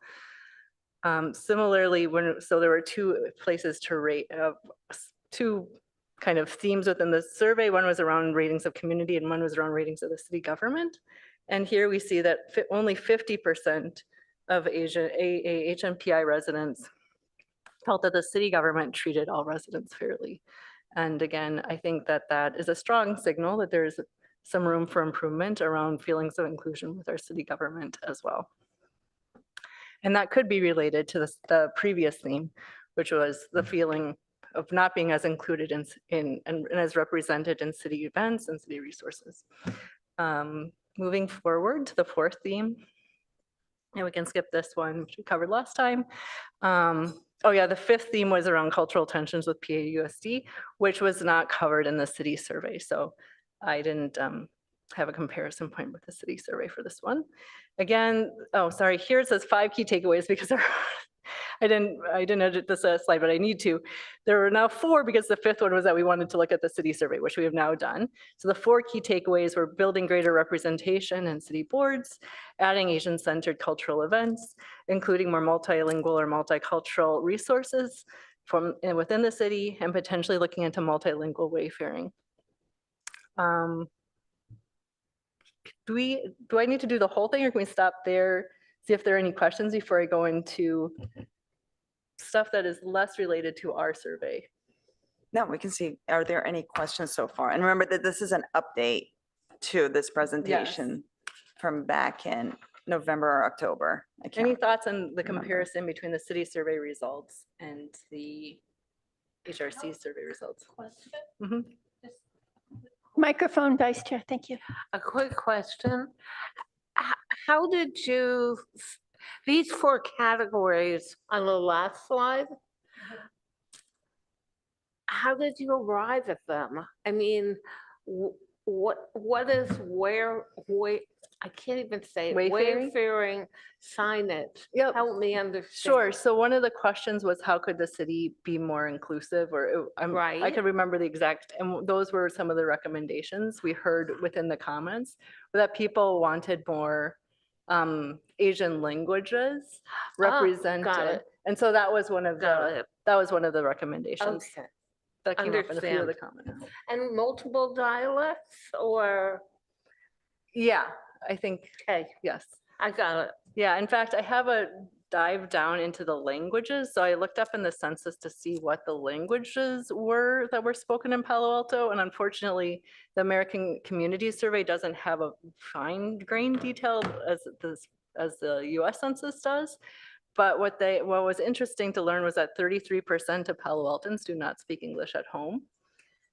33% of Palo Altans do not speak English at home. Interestingly and unfortunately for us, I think in our community, the way the census breaks down, it's kind of maddening to deal with so many different different ways of slicing and dicing these demographics, but the US Census uses the Community Survey uses 3 language categories: Spanish, American Indio languages, and then Asian and Pacific Islander languages. And interestingly, I think because we have such a large Hindi-speaking population, right. Indian languages are spoken commonly in Palo Alto, that they actually got put with the European languages. So even though our survey includes Indians as Asians in the community survey, Indian languages would not be included in the Asian languages. Sorry, got I know, it. I would have to work on simplifying this, I think. Yeah, I mean, for the last decade, Yeah. it was AAPI. Yes. So it was Pacific Islanders and Southeast Asians Yep. were put together in the statistics. Yes, and I think it's an important point that the respondents to our HRC survey themselves were making in the comments, that we should not be all lumped together and treated as one broad community because we have so much diversity within our community. So it's a great I point, and one that is complicated because I think the way these surveys have been run, there hasn't been a standardized norm for how these communities are addressed. Thank you. Any other questions? Any other questions? Then I think I'm going to move forward and actually pause on talking about the Asian resident bits for a second and talk about what two interesting findings I thought when I zoomed out and looked at the city survey. So we can move all the way forward to the last 2 slides. And these slides we covered in our last presentation, which is why I'm not going through them here. Here's the one around languages, which I just mentioned, that 33% of Palo Altans don't speak English at home. But this is one point I thought that was really interesting. So I sorted the Palo Alto City Survey by the least favorable topics. And what you're seeing here on this slide are the 12 least favorable topics when we look at respondents from all demographics. I don't think anyone here is going to be granted a Nobel Prize for the discovery that cost of living is the least favorable aspect of living in Palo Alto. In fact, the top 2 or the bottom 2 themes are cost of living and affordable quality housing. I thought it was very interesting to see that quality mental health care came up 3rd, because I know that is a topic that City Council is diving into. And I think this survey shows the value in that for Palo Altans. And then affordable childcare, ease of transportation, again, housing, land use and zoning, which again relates to housing, affordable high-speed internet, I thought was a somewhat interesting one to make it onto the list, care for vulnerable residents, and code enforcement, again, probably related to housing. So housing obviously takes the cake when it comes to things that our residents would like us to look at. But what I thought was also interesting is that when I then sorted for the bottom the topics that were least favorable for white residents, for Asian Indian, Pacific Islander residents, and then for that other category, which includes Black, multiracial, and other races. When I sorted and looked at the bottom themes for each of those groups, almost the same 12 themes came up. So there is really a general consensus around what residents would like us to pay attention to as a city. There are also some interesting differences. And so you'll see where there are gray boxes, those are themes that were not in the bottom 12 for that racial group. And if you go to the next slide, what you will see is that these were the somewhat unique themes. These were pain areas that were specific to a racial group. So for white Palo Altans, it was employment opportunities was in their bottom 12, but not in the bottom 12 for the other racial groups. For Asian, Asian Indian, and Pacific Islanders, it was the opportunity to learn about city services through social media, which again, I think reflects that key theme that came out of our survey around learning more about the cultural resources available through the city and having them tailored more to their heritage. And then adult educational opportunities, again, I think touching on that theme. And then for Black, multiracial, and other Palo Alto residents, we saw more concerns around fairness and inclusion. So treating all residents fairly, the overall direction Palo Alto is taking, and being open and transparent to the public, as well as one around the value of services for taxes paid in Palo Alto. So those were somewhat of the unique pain points. These, not to say that these weren't pain points for the other groups, but they were not there. They were not as significant. They weren't at the top of the priority list, if you would think of it that way, for other groups. Now, I did do something which I want to talk about for the very last slide, which is I thought that there might be some question around overall levels of satisfaction for these three groups. And again, these are the three groups we had access through in the city survey. It is a somewhat strange conglomeration of groups, especially considering the third group includes Black and multiracial. But what we saw when we looked, what I did is I took these three groups and I said, how many of the 160 items that were in the survey were above the overall Palo Alto average for this group, and how many were below the average level of satisfaction for this group? And what we see, this one, is that some of this just follows what's called the law of large numbers, which is that for smaller groups, we see greater variation. And when you're a big group and you're comparing yourself to an average in which you are included, that average will be more reflectant of what white respondents said, because there were simply more white respondents. So we don't see as much variation there. But we do see that only 3 items were below average, but 5 points or more below the city average for white respondents. 10 were above the city average for white respondents. For Asian, Asian Indian, and Pacific Islander, we see that 20 items were below, more than 5 points below the city average, and 25 items were above the city, more than 5 points above the city average. But for that final category of Black, multiracial, and other races, which again, I do not think that that is a very meaningful category, but I think it is important to talk about it, because what we see is that so many more of their elements of the city experience are so much less positive than the other residents. And so I didn't want to kind of wash that fact away just because it is a complicated and messy category. I think that this category is speaking to what is probably a more less positive experience of living in Palo Alto for people who are Black, potentially who are multiracial, or who are other races. And with that, I will take questions on these. Thank you so much for your presentation. Commissioner Savage? Wow. That was an amazing analysis. You really went above and beyond on this, and thank you. I don't have a specific question. I'm just mesmerized by the amount of work that was done and the conclusions that came about. Thank you. Thank you. Vice Chair? Wow, wow, wow. You did your PhD good in social sciences from a fellow PhD in social sciences. My hat is off to you. I think sort of the data is messy. Yeah. It's just messy at best. And you made sense of the quagmire as best as you could. So thank you.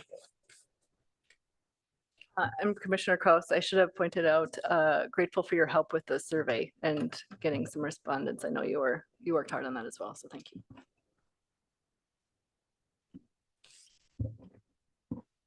Any more questions? Commissioner Causey? We have 2 wows. I'm just going to say a third wow. That was really phenomenal work. And that's all I have to say. Truly amazing work. Yeah, Mary Kate, thank you so much for just doing that deep dive into all that really complex data. And I think the new work that you added to the presentation really verified the good work that we had done earlier in the survey. So thank you so much for bringing your expertise to this project. Yeah, I think it was, sorry. I was just going to say it was really valuable to have the city survey results and then be able to compare. And I think overall, the AA and HPI community is pretty happy in Palo Alto. There are some room for improvement, but I think it's nice to see some positive come out of the survey. Go ahead, Commissioner Kraus. It went away. Oh, I'm back. It's dialects. When you have a chance to do a little look at dialects, I think that's a really pivotal issue.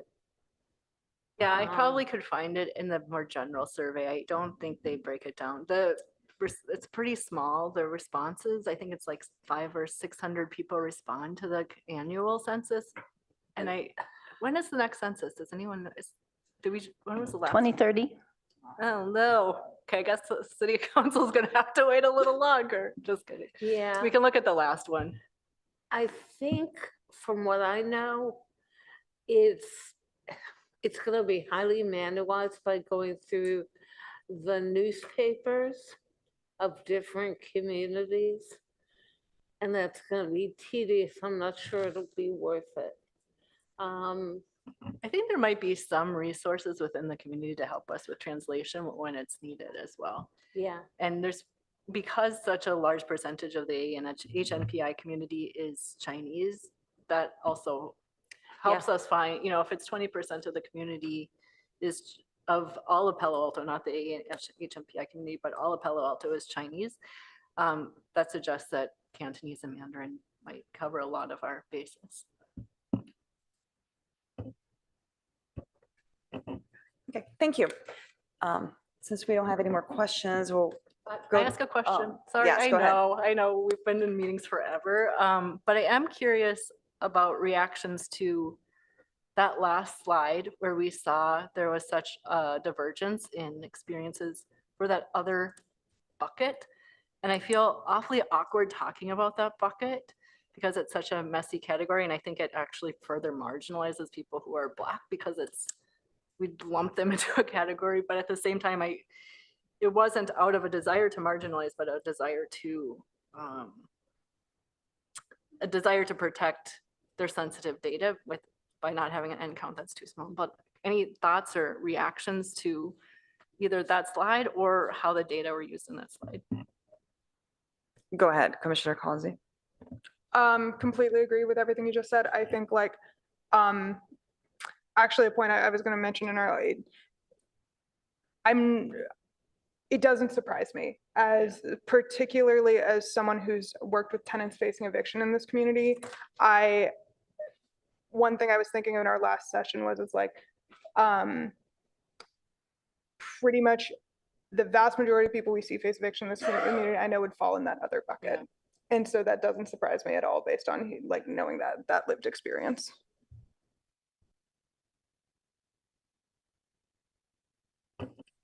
Anybody else? It doesn't surprise me either. I guess Hispanics are also in that bucket. I think they might be counted as white. Okay, not because there's a separate breakdown for white, Hispanic, non-Hispanic. Okay. Unless they self-identify. Well, actually, I'm gonna have to look back look that one up because I assumed it was following like census rules, which are usually white. Hispanic is considered white, and then there's the breakdown. Are you white, Hispanic, white, non-Hispanic?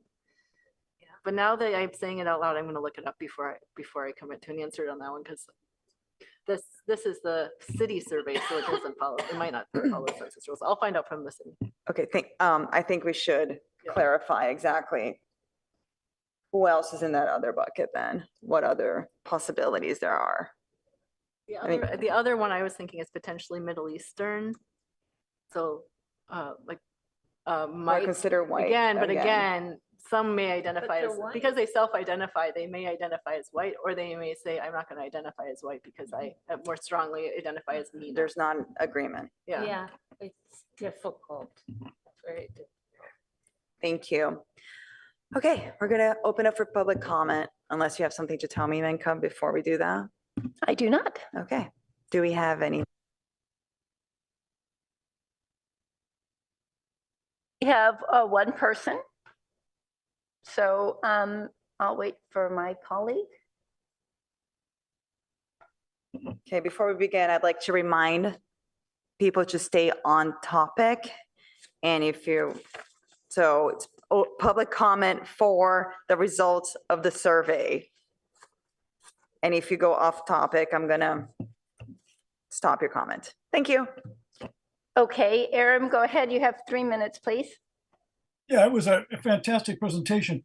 I'm a member of the NAACP, San Jose Silicon Valley, and I know that Councilmember Lithcott Haynes knows about, and I don't think she was able to attend. I think she was campaigning, but intended to go, but she can speak for herself, of course. But the pain index presentation, talking specifically about problems with African Americans being the gentrification problem, lack of services being provided, lack of educational services, et cetera, et cetera. Just for 1 second, Chair Eberly, I wanted to tell you that I didn't get a chance to respond to your comments about me. I was not disruptive. I was impassioned, absolutely, okay? But disruptive is a term of art that you'll look up. I didn't stop somebody else from speaking, okay? I didn't bring in something that was restricted from the city hall into the new restrictions. None of that. I was simply responding to something, and it hit a nerve with me because I've been going around to a lot of demonstrations and speaking out on that issue. But I'll leave it there for you to look. You're a lawyer like I am. I'm 80215 is my bar number. So I've been doing this for about 45, 46 years. But you need to look specifically at what disruption is. And certainly, I did not say anything that was hateful. I was responding to what I thought was an outrageous opinion, and it hit a nerve with me specifically because I've been doing that advocacy. I want to go back, though, to the wonderful presentation. I would, as a defense attorney, if I was going to be putting you on as an expert witness, I would have to slow down and understand each one of those areas specifically so that I could then give it back to you and ask questions. So for my old 75-year-old mind, it went awfully, awfully quickly. But the data that you mentioned, I don't think I would have used the term messy, but I understand it's just a choice of words. But systemically, and for instance, the pain index tells you that in Santa Clara County, as an example, 2%, maybe a little bit more of the population is Black, but somewhere close to 15, 18% of the homeless, unhoused population is African American. You can go through all of the different areas, but I would recommend that you contact Reverend Moore, president of the Silicon Valley San Jose NAACP, and see if we could bring to the HRC more specific information for this community to digest, specifically on that topic. So I would invite you to reach out to me. I can make the contacts. My phone number is 415-370-5056. And I apologize. The commissioner that gave the presentation, I couldn't see her name badge. Could I have her name so I can thank her? No? You don't want to tell me her name? It's Commissioner Stimler. What's that now? Commissioner Stimler. Commissioner Stimler, thank you very much for the presentation. I appreciate it. Thank you.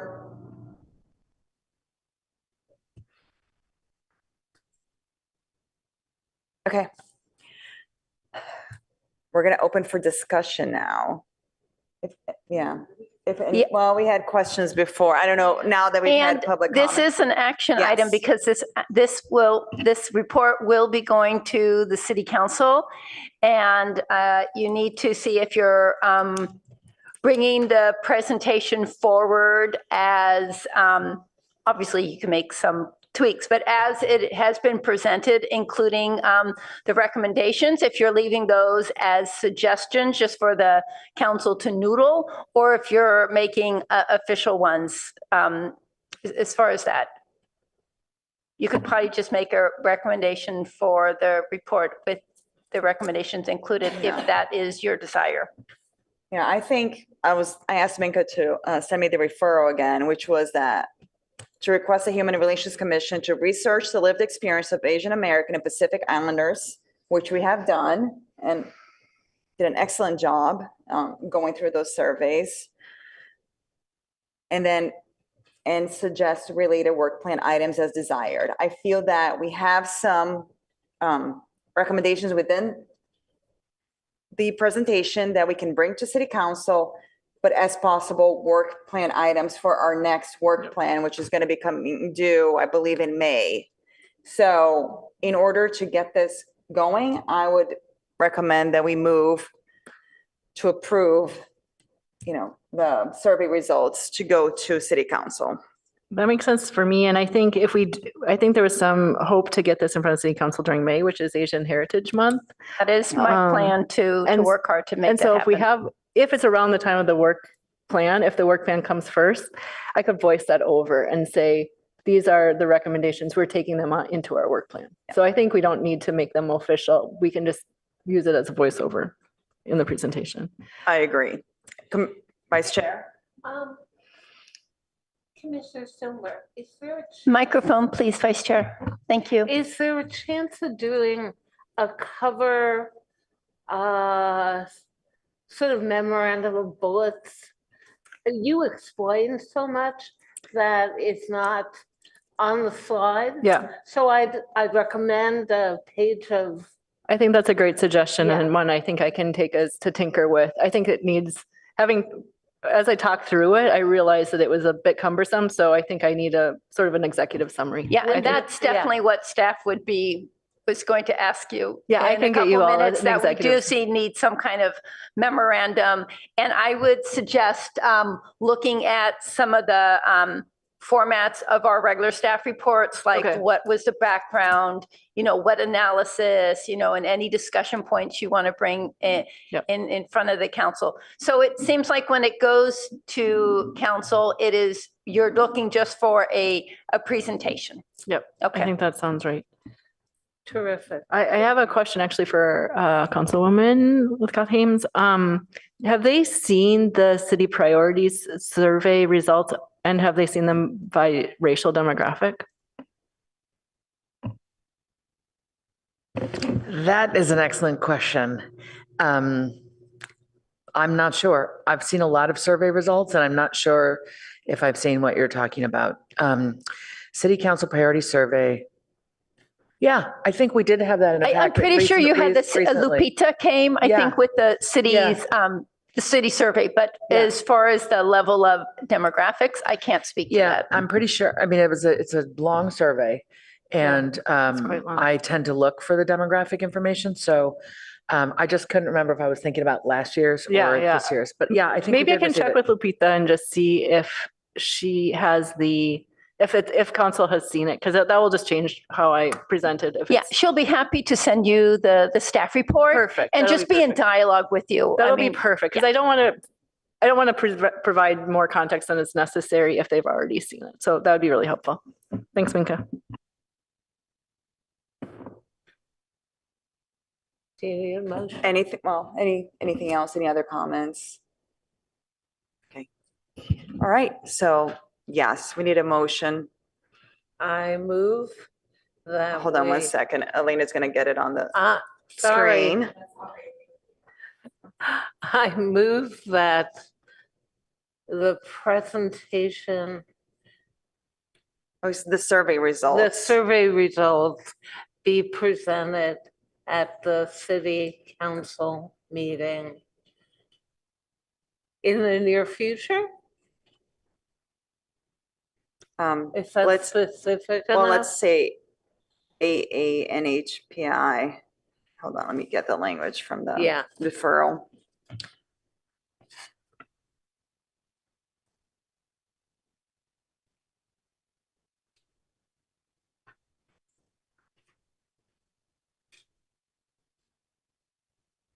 Okay. So that the, You could also, if I Mhm. can interject a suggestion, you also could say, you can make a connection between the response, the HRC makes a recommendation to forward the AANHPI survey results in response to the council's referral and the language that I sent you Yeah, in the to- email. yeah, Fine. to research, referral to research the lived experience of Asian, go ahead, to research the lived experience of Asian American and Pacific Islanders. And I think you can nuance that because I think when it was made, they weren't thinking Native Hawaiian. So I think you can nuance that a AAPI. little bit. Yeah. Okay. And include it all. Oh. So why don't we do to forward the survey results in response to the council's referral to research the lived experience of the AANHPI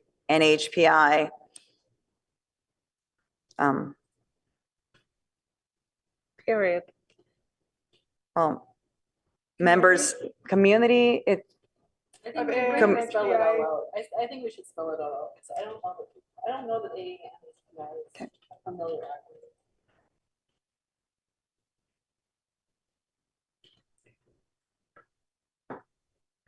Would it be fair to say the lived experience of,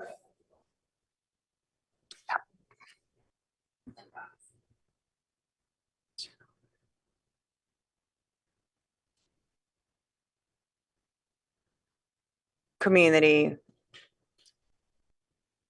Plural.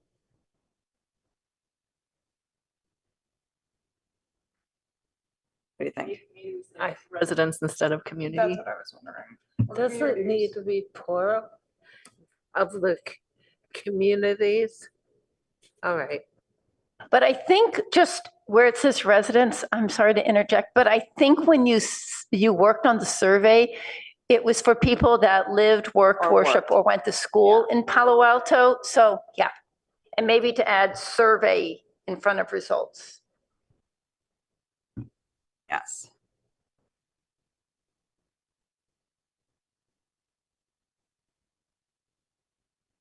So let's go back to community. I think community encompasses everyone Yeah. that has ties to Palo Alto. What do you, since it's your motion, Michelle, what do you I think? want a plural community. I think it's communities. And that's important. I'm fine with this. Thank you for your help, Steph. So Vice Chair Kraus moves I'll second the motion. and Commissioner Causey seconded.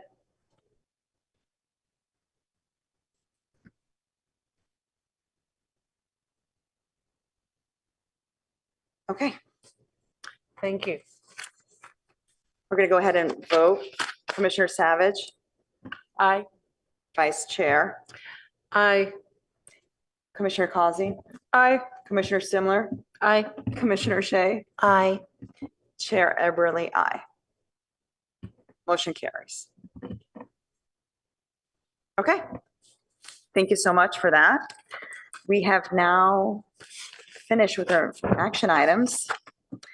And we are on to any commissioner reports. Does anybody have a report? Commissioner Causey? I do. So Commissioner Savage and I met with the Palo Alto Police Department for our quarterly meeting. During that meeting, let's see, we discussed auto burglary is up in Palo Alto. Catalytic converter theft, however, has dropped a bit. We discussed the recent bike fatality. We also we reviewed the questions that came up in the safety and security recommendations from our 2 listening sessions. And I don't feel like there's anything to report out. The police department does of the safety recommendations that were given in our 2 listening sessions, pretty much everything that was covered are things that our department actively does or does some version of. We also discussed that they will be moving into the new police building. Earliest move-in will be July. And we discussed the new neighborhood camera program. Commissioner Savage, am I missing anything? No, that's pretty much it. Just they did mention lately, there's been a lot more thefts from cars in restaurant parking lots up and down El Camino, and advise that people don't leave anything visible in your cars, even a jacket. Just lock the doors and take everything out of visibility. Police building you mentioned, and the new initiative of the camera program. Did you go over? Did you? Okay. Yeah, can you explain that a little bit? What's this neighborhood camera program? Yeah. Sure. So okay. I believe the new neighborhood camera program is if you have a camera and you are a homeowner, a business owner, or a renter, and you have a camera on your property, you can inform the police department that you Yeah, have a camera? there's a link on the website, on the Pelto Police website, where you can register your name, your address, provide your contact information. And this will help investigators when there's a crime in your neighborhood. So it's a win-win for all. Thank you. Any other commissioner reports? I have a sad report, which is that the students working on the climate change report have gone missing. They have lost interest and are not as responsive as they used to be. So I think either maybe in our next meeting or perhaps in the work plan, we can talk about how we want to prioritize the next steps in that, in that report. I guess I was being a little flip, but essentially we had met with them. They're like, okay, we're going to find new students because all the other ones had graduated and we're going to see what they're interested in talking to people about. But it sounds like maybe partially because it's not a fresh new project anymore, that they're having a hard time getting engagement from the students to complete it. So it might be on us to move it forward if we want to move it forward. And so I think it's a worthy topic for the May work plan discussion. Thank you. Any other commissioner reports? I know I've been busy with tons of meetings lately and prepping for the meetings. Sorry. I don't have a commissioner report, but I have 2 things that I was wondering we could talk about in future agendas. Is this the time to bring that up or is that next item? Okay. All right. I'll move on to Council Member Lipcott Haynes. Thank you, have Madam anything? Chair. Thank you. I think the first thing that I would like to say is these are tough times. I don't need to inform you of that, but just to acknowledge that we are in tough times in terms of our interrelatability as humans across our differences, and all the more reason for me to commend and thank you on behalf of council for being the commissioners on the Human Relations Commission in this time, and to staff as well. I know you love this work and I know you chose this and you vied for the right to be on this dais. Doesn't mean it's not hard. And I want to just acknowledge that. I am excited about what came out of your retreat last week. I'm sorry I was on a plane home that was delayed from Houston, or else I might have made it for at least half. But I know that that was an important retreat, and I look forward to seeing what continues to come from that. I think the Project Sentinel presentation actually gave us a glimpse that maybe we do have city partners who could help with some of the challenging interpersonal, emotional, resolutional space. So who knows? Maybe we become the city that actually figures out how to bring people closer together, focusing on the conflicts here at home around how people feel in relation to one another as they walk down the street and pass each other in the supermarkets and send their kids to school. I do feel a need to correct the record. A public commenter mentioned implied, actually, in saying that, in thanking me for providing him cover, he was implying that he and I were in dialogue about whatever was being discussed, and we were not. I just want to make that clear for the record. I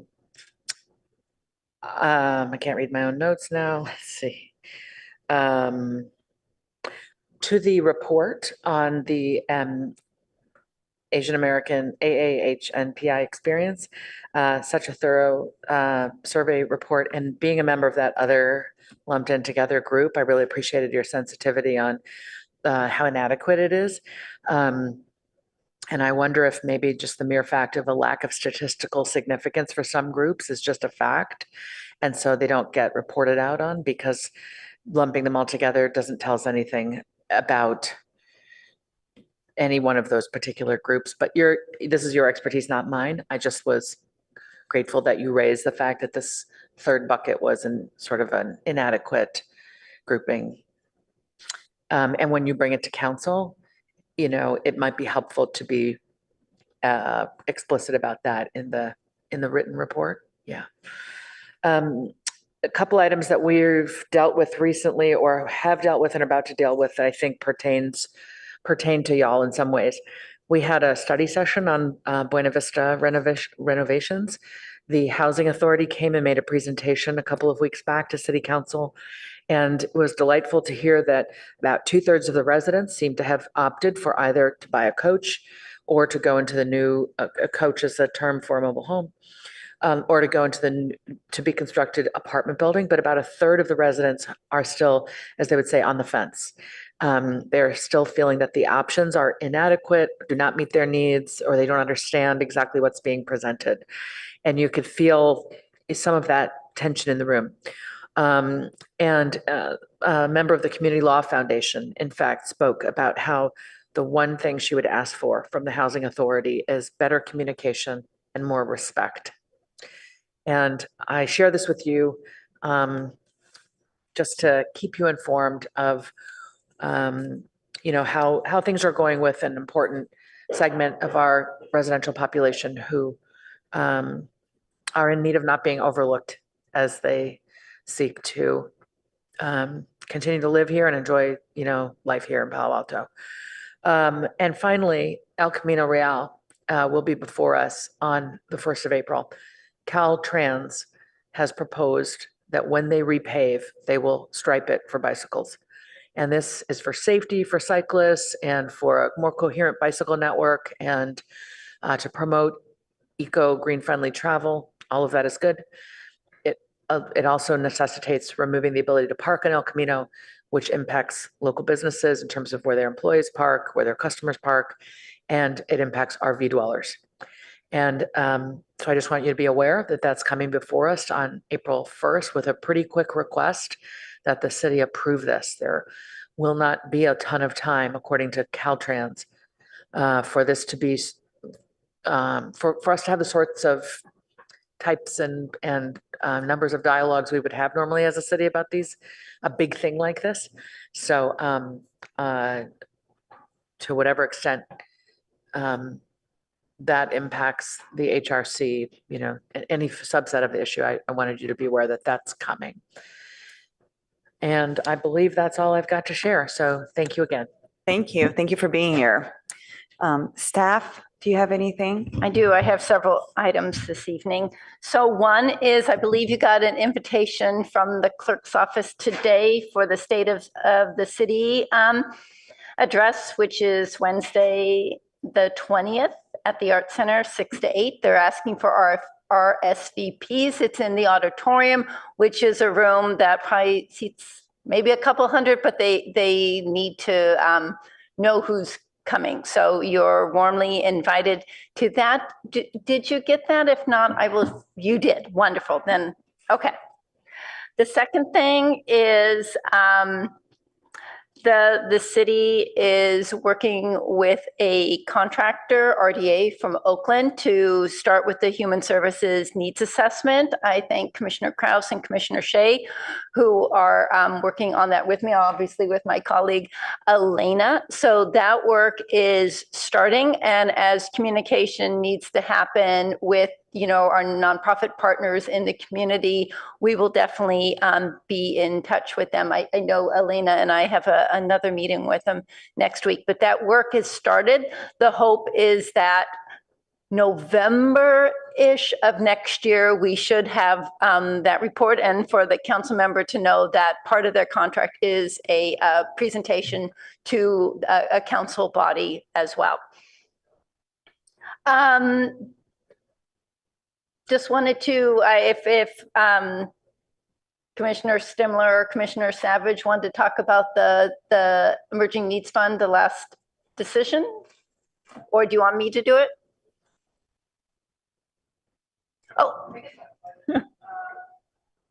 Yeah, the last round of funding, not the upcoming one, right? Yes, the last So the round. last round of funding, we recommended funding for the National Alliance on Mental Health to run a program within the PAUSD.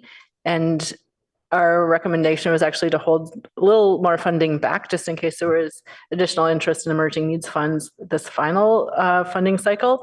But it turns out that the city actually recommended full funding for that recommendation, which in retrospect, I'm grateful for. And I'm just hoping that these are needed. That is always tricky with these emerging ones because we are given an allotment, but it's a quarterly funding cycle. So we don't get to see what's coming down the pipe when we make all of the recommendations. But in this case, there is a tremendous need for mental health resources, which the survey data, which I just analyzed, also underscored that is one of the things the city, that city residents are asking for as well. So I think it was a useful use of those funds. Anything to add, Commissioner Savage? No, we have another round next week. We're meeting, and it's just a really gratifying experience. These are organizations, nonprofits that are desperate, and that we're able to accommodate them is a wonderful feeling. Great, thank you. The other one is just a simple housekeeping fact. I will not be at the next meeting. It falls within my daughter's spring break. So my supervisor, Department Director Kristen O'Kane, will be here with Elena to help support the meeting next time. The next thing is your recommendations from the last meeting. So I will be working to look for a council date for that. As you can imagine, council agendas fill up extremely quickly. So I will be working with staff and the clerk's office to be looking for a date for that. It might be, I can't say when it might be. It might be June. I'm hoping to get before the council break, but I can't always promise that. I mean, if there are some items, once I know when I'm able to get it on, if there's some items the HRC wants to reconsider, maybe, taking on themselves instead of waiting for a council vote on that, you can let me know, and that could be re-agendized, because I think some of them you were hoping to happen more quickly than others. But I think the priority now, because I have been talking to leadership about it, is to get a response back on the referral for the AA and HPI. So that will be at some point in May. I want to talk about another referral from the council, but it was not to the HRC, it was to staff. And I know Councilmember Lithcott-Hames was a big part of this during the budget hearings last year. So the council has asked staff to look at funding for nonprofits, including the HISRA program.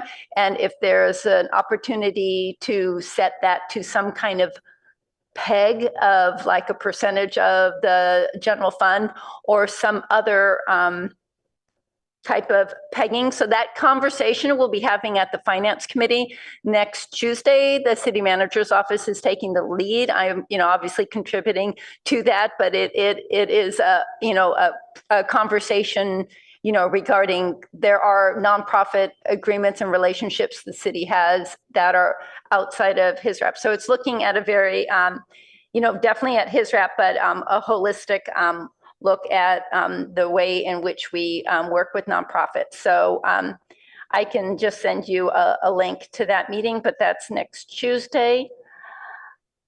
I think those are the 6 items that I had. Are there any questions? Okay. I know, I had one more thing. I just wanted to thank the commission, 3 meetings within 2 weeks, and just meetings that are very, in-depth on subject matter, people bringing a lot of emotions, and experiences, not just to the listening sessions, but last night there was a lot of emotions and feelings as well. People, when it's safety issues, when it's, it just brings out the community. So I want to thank you for the time you've invested in all of that. Thank you too. Thank you, staff, for being with us along this journey. Any questions, comments, announcements, or future meetings and agenda items? Commissioner Stimler? Yeah, I have 2 things I'd love to talk about at a future meeting. One, actually, it was exactly a point I think Minka was alluding to as well, which was one of the concerns with having the proposal for an interfaith group going to city council was that it would take too long. And one of the things I think we could do as the HRC in the meantime would be to just have a listening session and invite local religious leaders in for a listening session. I don't know if that's something we want to talk about right now, or if we just want to think about it and talk about it next. You can't talk about it now talk because it's not let's not talk about it agendized. now. Okay, so if we could agendize it for next time, that would be great. Yeah, so normal protocol for the HRC, you can, is just, we try to see if there's at least 2 folks that are interested in having something on a future agenda. Okay, so I will say that I would like to see if there's interest in that as a future agenda item. Do I have 2 more people who might be interested in that? Yes. Okay, looks like there's 4 people nodding and maybe 2 additional yeses as well. Okay, so I think that we can add that to a future agenda item. And then similarly, I think even just in the last 48 hours, I think there have been again questions about process. I think with tonight's comment, what is considered a disruptive comment, what is not considered a disruptive comment. Yesterday, it was clear to me, sitting in on a different commission hearing, was that they had different norms than we have around certain things. And so I was just hoping that we could agendize really a discussion around what are norms for us, and then making that more publicly available for folks who are coming in, because I think the lack of clarity about when people get to talk, when people get to give handouts, when people get to combine speakers can be misinterpreted as, it can be misinterpreted. And I'd like to have it be as transparent as possible so that we can kind of take some of the ambiguity out of that as well. If I can respond to that. Yeah. So that's, I did a first pass at what I thought folks were wanting to know. And I've already passed that on to Elena, and she's already hard at work at fleshing it all out. So this could be something that staff works on with the chair and the vice chair, or it's something we can bring to the full HRC meeting. I will say that there are, there's the commissioner manual, but there are some commissions that have some of their own like conduct rules, and the HRC has not specifically done that in the past. I was looking at this more as an informational item. So if there's some greater discussions you want to have about if there's Norms, disruptions, I know that the city attorney has given very clear instructions that I've passed on to the chair and the vice chair. But I think I'm just giving that information. I think a discussion, then it starts to be on the agenda. So I can continue this with the chair and the vice chair. But if there are items that you would like on some kind of informational sheet, you're free just to send that to me and I can already see if that's something that Elena and I already thought of. That'd be great. And I think just around disruptions, if there is guidance from the attorney that if we could just make everything as transparent as possible, for example, just letting the public know that when there's a disruption, this is what we are being instructed to do. Or maybe we're being told not to. There I don't is know. a script, Yeah. but I will tell you, things are not black and Yeah. white. Oh, I know. They are very murky and it's gray Yeah. and it's difficult. Yeah. And not everything, I mean, we're not judges and Yeah.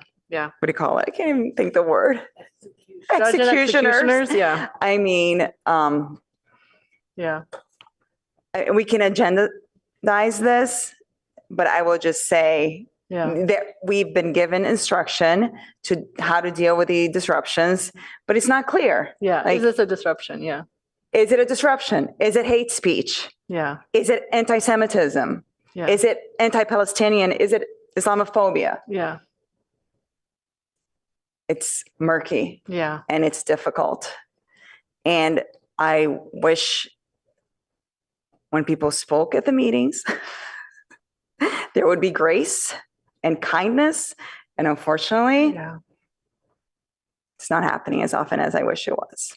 So, Chair, I just want to say that With that. my request on this piece is absolutely has nothing to do with your personal actions. It was only, I thought, maybe to help make it easier for the public to understand and maybe give us a little more of that grace. So that was the intent, just to make it really clear that it was more aimed at like, can we, get ourselves a little bit more of that breathing room.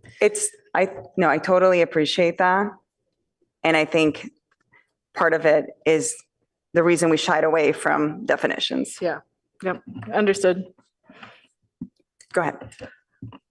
I think that it could be very important when the community members want to distribute information that they've worked on very hard and that they don't understand that they have to have enough copies.